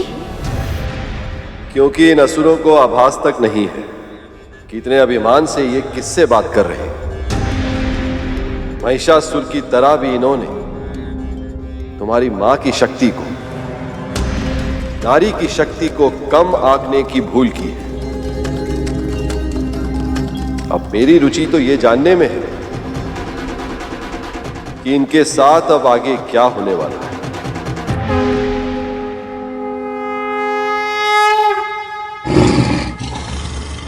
साधारण स्त्री हो तुमसे युद्ध करने के लिए हमारे स्वामी को आने की आवश्यकता नहीं है, उसके लिए मैं ही पर्याप्त हूं। और मुझे तुमसे युद्ध करने की आवश्यकता नहीं, तुम्हारे लिए तो मेरा सिंहराज ही पर्याप्त है।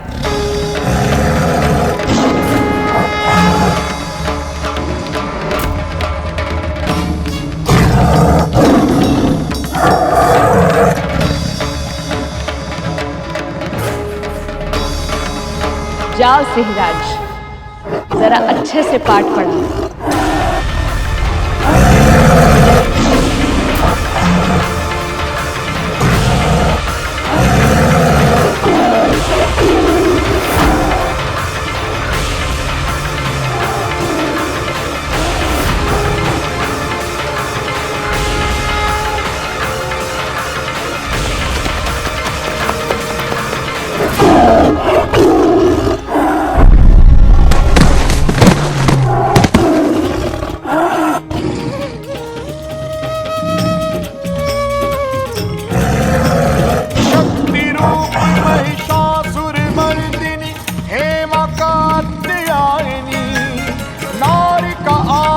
प्रतीक तू ही जगत की जननी है माँ, तू ही दानव घातिनी है माँ, तू ही दानव घातिनी।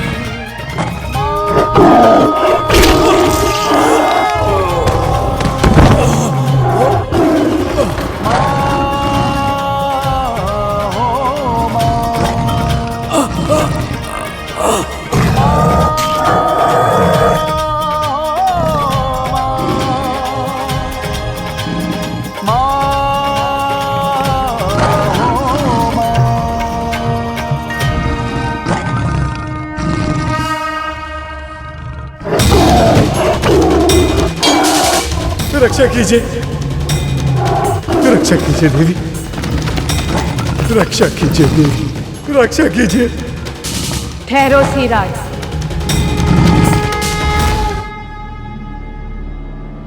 जाओ सैनिक और ये संदेश पहुंचा दो अपने महाराज को कि यदि वो मुझसे विवाह करना चाहते हैं तो यहाँ आए और मुझसे युद्ध करें।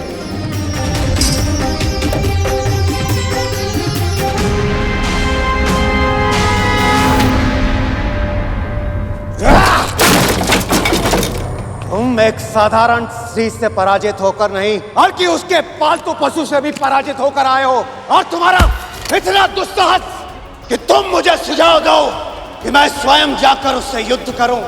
मूर्ख हो तुम। युद्ध अपने समान शक्तिशाली से किया जाता है, ना कि कोई दुर्बल अबला नारी से। और जिसमें इतनी साधारण समझ ना हो वो मेरी सेना में रहने योग्य नहीं।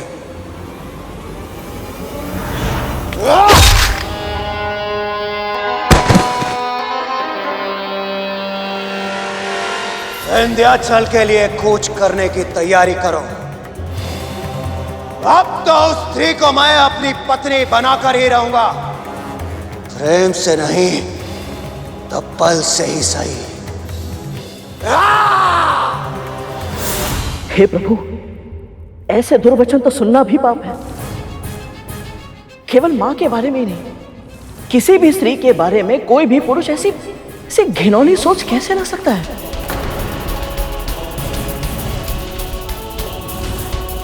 पशु भी एक दूसरे के साथ इससे अच्छा व्यवहार करते हैं। सही कह रहे हैं भैया जी। जब एक गाय गर्भवती होती है तो एक सांड उसके भाग का घास चरना तो दूर की बात, उसे सूंघता भी नहीं है। वो भी एक मां का सम्मान करना जानता है। पर ये महिषासुर, ये तो पशुओं से भी गया गुजरा है। नीचता की हर हद पार कर दी इसने। देवी ने उस राक्षस का वध कैसे किया, ये जानने के लिए ना अब तो हम भी व्याकुल हैं। ऐसे महादुष्ट को तो कठोर दंड बिल्कुल मिलना चाहिए। उसका दंड तो ऐसा होना चाहिए कि ऐसा दुष्कर्म करने से पहले उसके मन में विचार बार बार आए। और यदि ऐसा कर्म करने का विचार आए तो दंड के बारे में सोचकर उसका हृदय ऐसे कांप जाए। मां भगवती की कृपा से।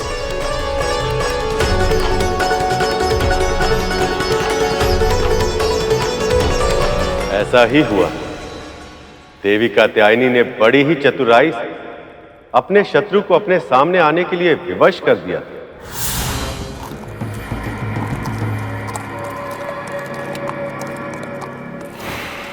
पापी का अंत सुनो, पापी का अंत अब। काल आए और इसे दबोच ले। बहुत अभिमान है इस दुष्ट को, बहुत बुरी मृत्यु मिले तुझे। तुम तुच्छ स्त्रियों के लिए मेरे पास कोई समय नहीं, अन्यथा मुझे दुर्वचन कहने वाले इस मुख को काट कर शीश से अलग कर देता। कौन है ये स्त्रियां? महाराज महिषासुर के भोग का साधन थी ये स्त्रियां। अब मान लो कि कंकड़ पत्थर से अधिक और कुछ नहीं है।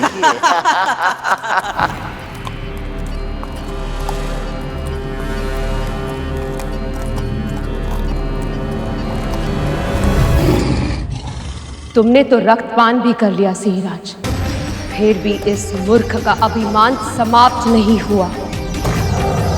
पर अब इसे दंड देने का अवसर आ गया है।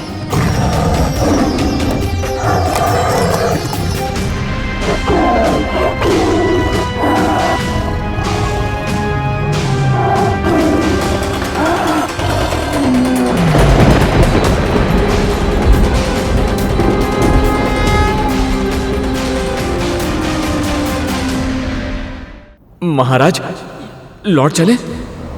लौटेंगे तो हम अवश्य, किंतु उस स्त्री को अपने साथ लेकर।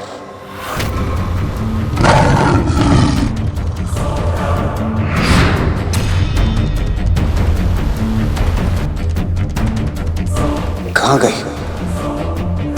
अभी तो यही थी।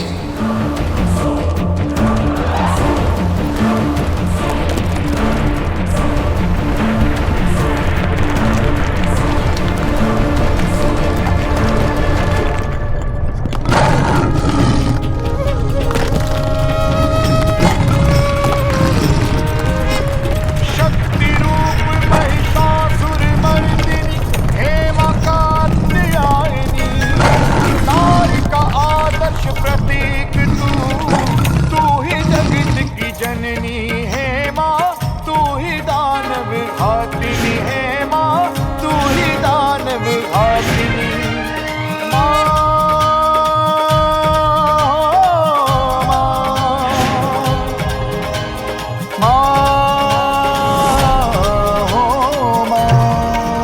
अद्भुत।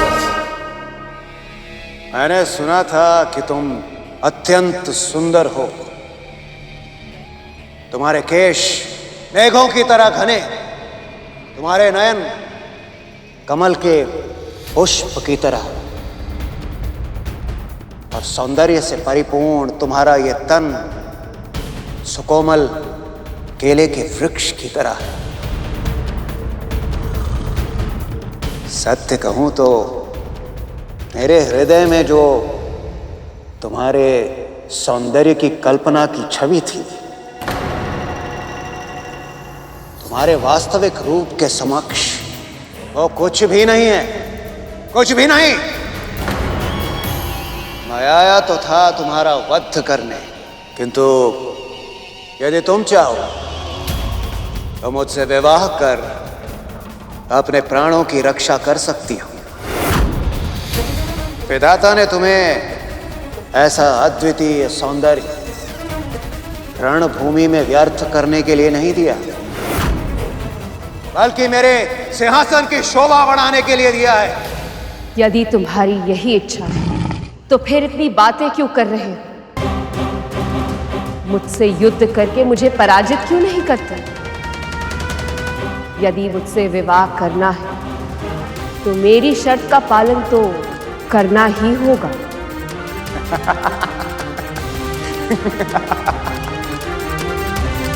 कोमल पुष्प अग्नि से भिड़ा नहीं करते सुंदरी।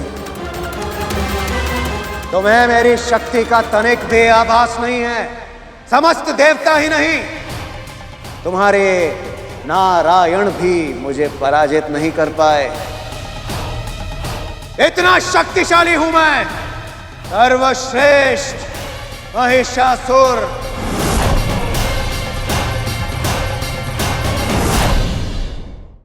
तो फिर अपनी शक्ति का अनुचित प्रयोग क्यों करता है तू? क्यों स्त्रियों का हरण करता है, उन्हें सताता है और फिर उनके साथ दुराचार करता है? अरे मूर्ख, स्त्रियों का अपमान करते समय तुझे इतना भी स्मरण नहीं रहता कि तू खुद एक स्त्री से ही जन्मा हुआ है। हे अज्ञानी, जो मात्र भक्ति का अपमान करता है वो माता के हाथों ही मारा जाता है। तू भी मारा जाएगा। अपना नारे बंद कर, अपना अनर्गल प्रलाप। त्रिलोक विजेता महिषासुर हूं मैं। यदि तू ठीक से नहीं मानी तो इन्हीं सुंदर केशों से घसीट कर ले जाऊंगा तुझे मैं यहां से।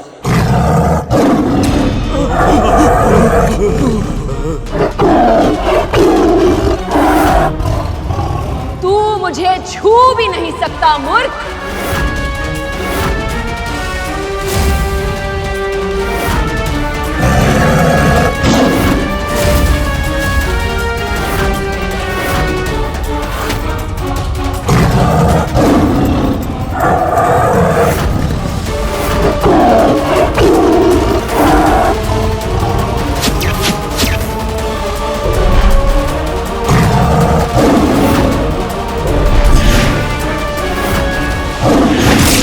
सिंहराज,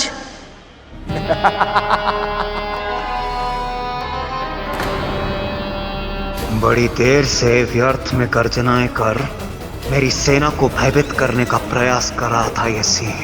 अपने बाणों से मैंने इसके मुख को सदा सदा के लिए बंद कर दिया।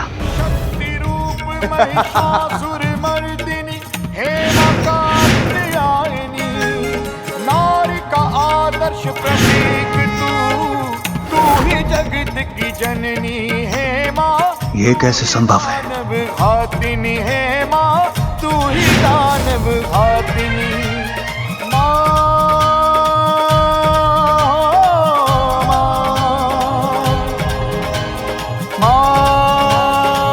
प्राण लेने वाले से रक्षा करने वाला सदैव बड़ा होता है महिषासुर।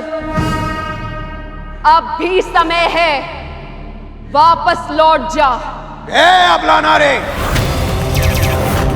महिषासुर एक बार कोई निर्णय ले ले तो फिर उसे काल भी नहीं बदल सकता। सेना आक्रमण!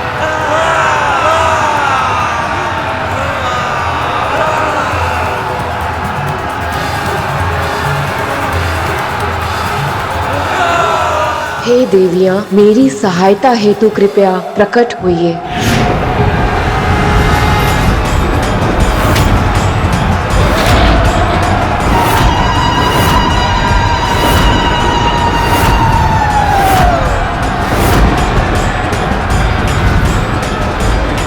जिस जिसका आवाहन कर सकती हो कर लो स्त्री। कदाचित मेरा गुप्त अस्त्र तुम्हारी समस्त देवियों का काट होगा।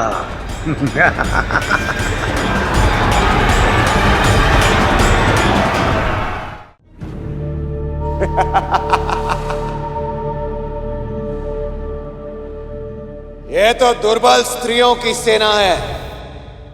ये करेगी हम विकट असुरों का सामना।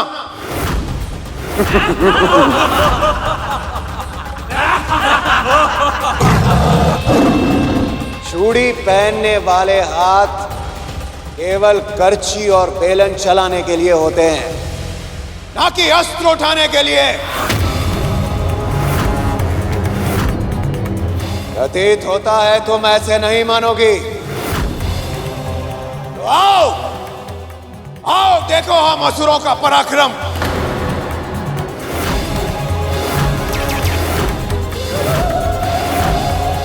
सेना आक्रमण!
इतनी विशाल सेना का अंत इतनी शीघ्र, ये कैसे संभव है? महिषासुर के जिन दुर्दांत सैनिकों के सामने हम सब हार स्वीकार कर चुके थे, उन्हीं दुष्ट और महा अत्याचारी असुरों को मां कात्यायनी की सेना साधारण शत्रु समझकर समाप्त कर रही है। सचमुच मां की शक्ति अतुलनीय है, अतुलनीय है मां की शक्ति। माँ का ऐसा स्वरूप मैंने पहली बार देखा है पिताश्री। मेरे लिए तो ये सदैव ही ममता की मूर्ति रही है। इनका रूप इतना रौद्र भी हो सकता है, मैं तो ये कल्पना भी नहीं कर सकता था। जब मानव धरती पर किसान बनकर कुदाल चलाता है तो वो अन्न उपजाती है, और जब मानव उसी धरती पर शोषण की सीमा तक दोहन करता है तो वही धरती भूचाल लाकर एक ही क्षण में मानवों को धराशाही कर देती है। इसी तरह हर स्त्री के अंदर असीमित शक्ति होती है। आवश्यकता और समय के अनुसार तो उसका रूप सृजनात्मक और सहंकारी भी हो सकता है।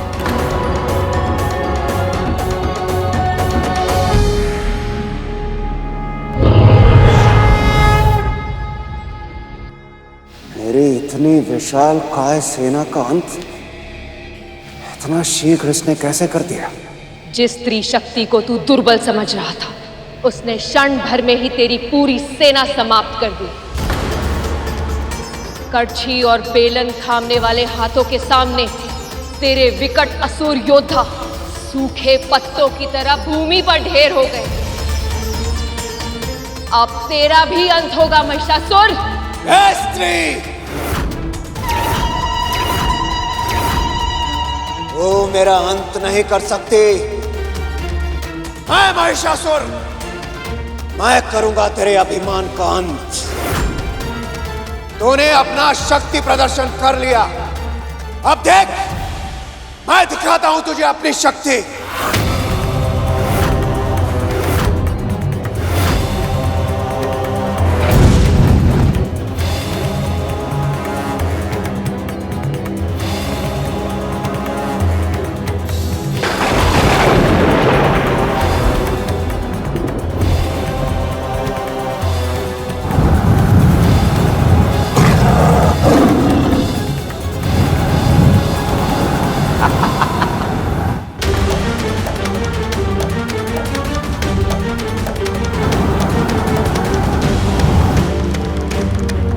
ये चक्रवात तो बहुत ही भीषण लग रहा है पिताश्री।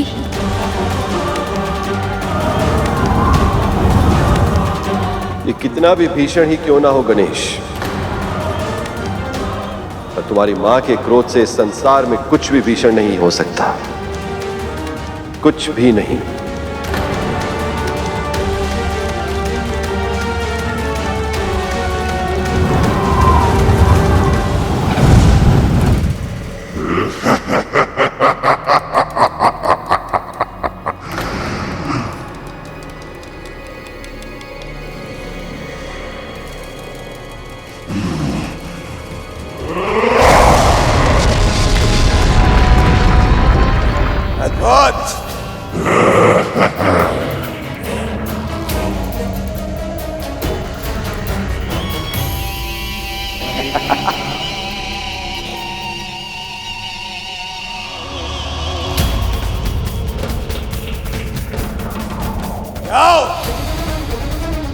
जाकर अपने जन्म के उद्देश्य को सार्थक करो। नष्ट कर दो शत्रु सेना को। जाओ।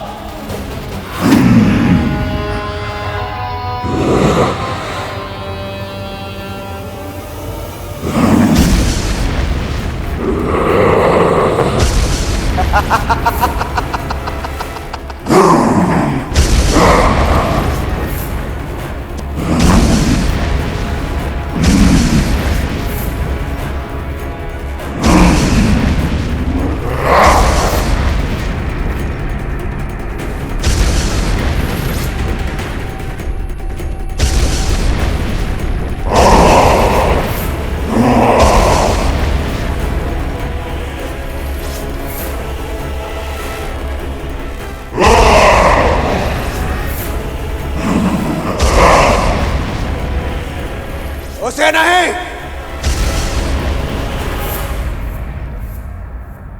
उसके मान का मर्दन तो मैं स्वयं करूंगा।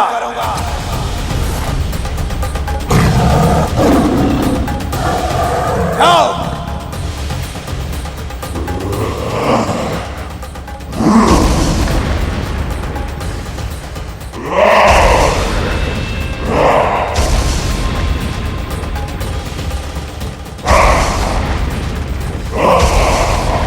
देवराज, ये दानव तो महाविशाल है। सत्य कहा अग्निदेव। इसने विशाल काय पर्वत को एक कंकड़ की तरह चूर चूर कर दिया। अर्थात इसमें बल असीमित है। तो फिर ऐसे में मां कात्यायनी इस वृहदाकार दानव का सामना कैसे करेंगी? ये प्रश्न केवल आप सभी के मन में नहीं है देवगण। मेरा मन भी यही सोचकर चिंतित है पिताश्री। चिंता का तो प्रश्न भी नहीं उठता गणेश। तुम्हारी मां इस पूरे संसार की मां है, और मां से बड़ा इस संसार में कुछ भी नहीं।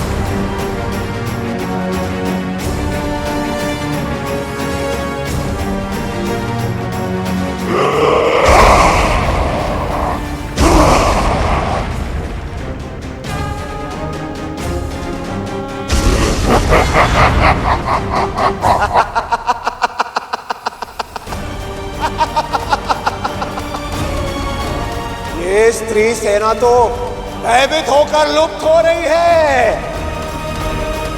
ऐसी ही भयभीत होती रहना, कदाचित यही तुम्हारी नियति है।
प्रतीक तू ही जगत की जननी है माँ, तू ही दानव घातिनी है माँ, तू ही दानव घातिनी।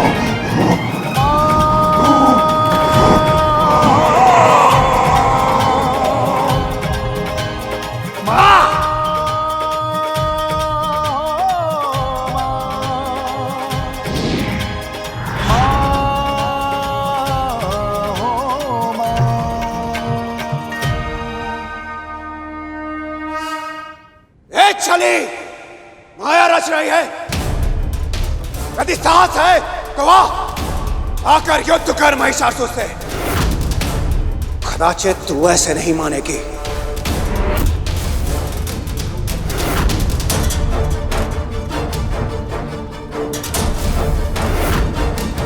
माँ का ऐसा स्वरूप देखने के बाद भी इसके मन से दुष्टता समाप्त नहीं हुई। हाँ प्रभु, ये तो बड़े ही अचरज की बात है। अपनी पूरी सेना और उस विशाल दानव की दशा देखने के बाद भी इसके मन में यह आभास नहीं हुआ कि ये माँ के सामने कितना तुच्छ है। अभिमान का दुर्गुण ऐसा ही होता है नंदी। आंखों के सामने सत्य उपस्थित होता है, पर अभिमानी उसे देख नहीं पाता। देवी कात्यायनी के सत्य से जितना दूर जाएगा, इसका अंत उतना ही बुरा होगा।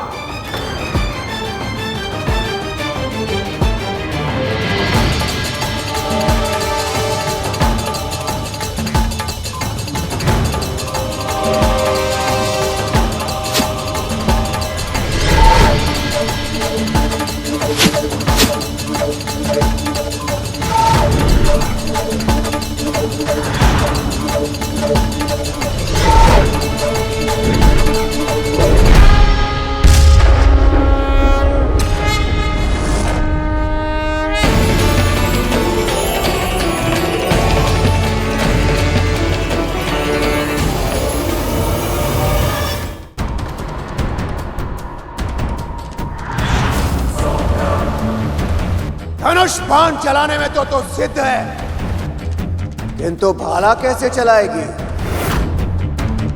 उसके लिए तो शक्ति चाहिए। कैसे सामना करेगी तू मेरा?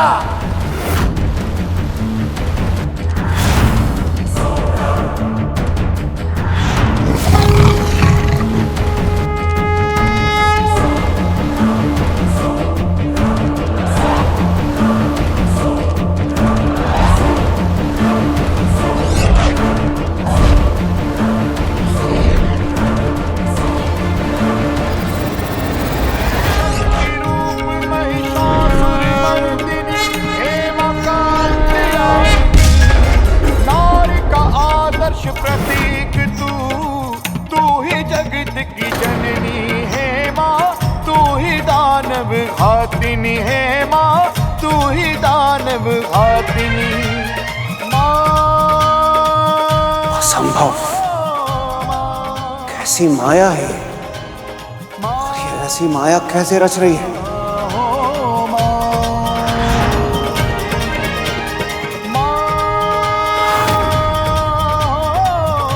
का वज्र।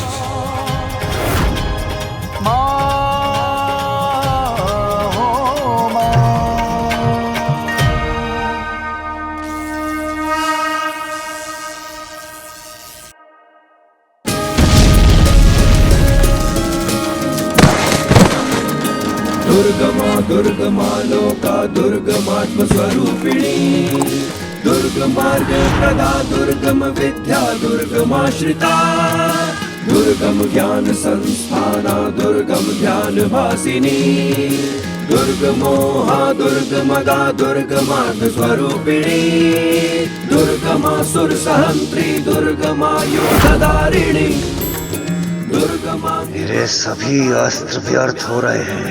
ये क्या हो रहा है मेरे साथ और कैसे?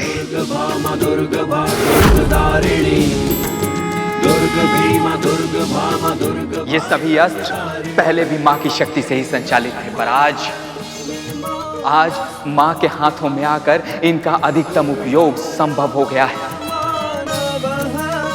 जिसके कारण ये अस्त्र और भी अधिक सार्थक हो गए हैं। सचमुच सचमुच मां की शक्ति अतुलनीय है, अतुलनीय है मां की शक्ति।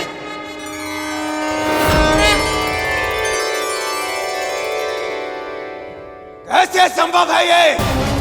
कैसे इतनी शक्ति है तुझमें? ऐसी माया रच रही है तू? अब भी तेरा अभिमान पूरा नहीं हुआ महिषासुर?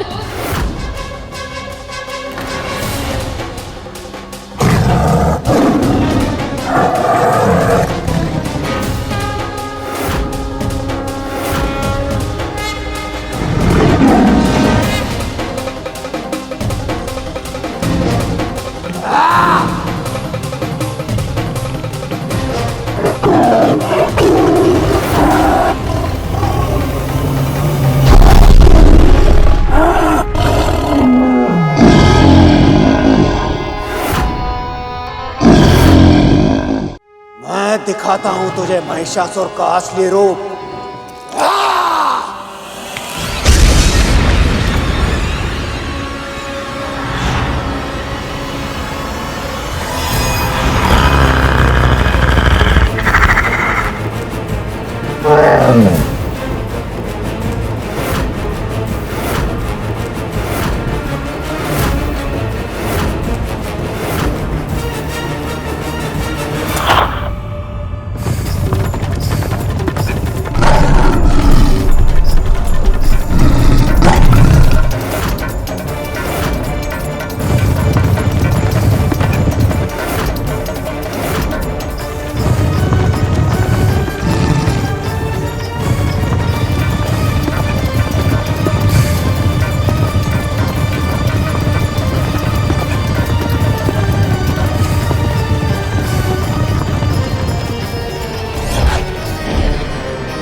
प्रतीक की जननी है माँ, तू ही दानव घातिनी। महिषासुर के विनाश का समय निकट आ गया है। दया कीजिए माँ और इस संसार को इस पापी के अत्याचारों से मुक्ति दिलाइए।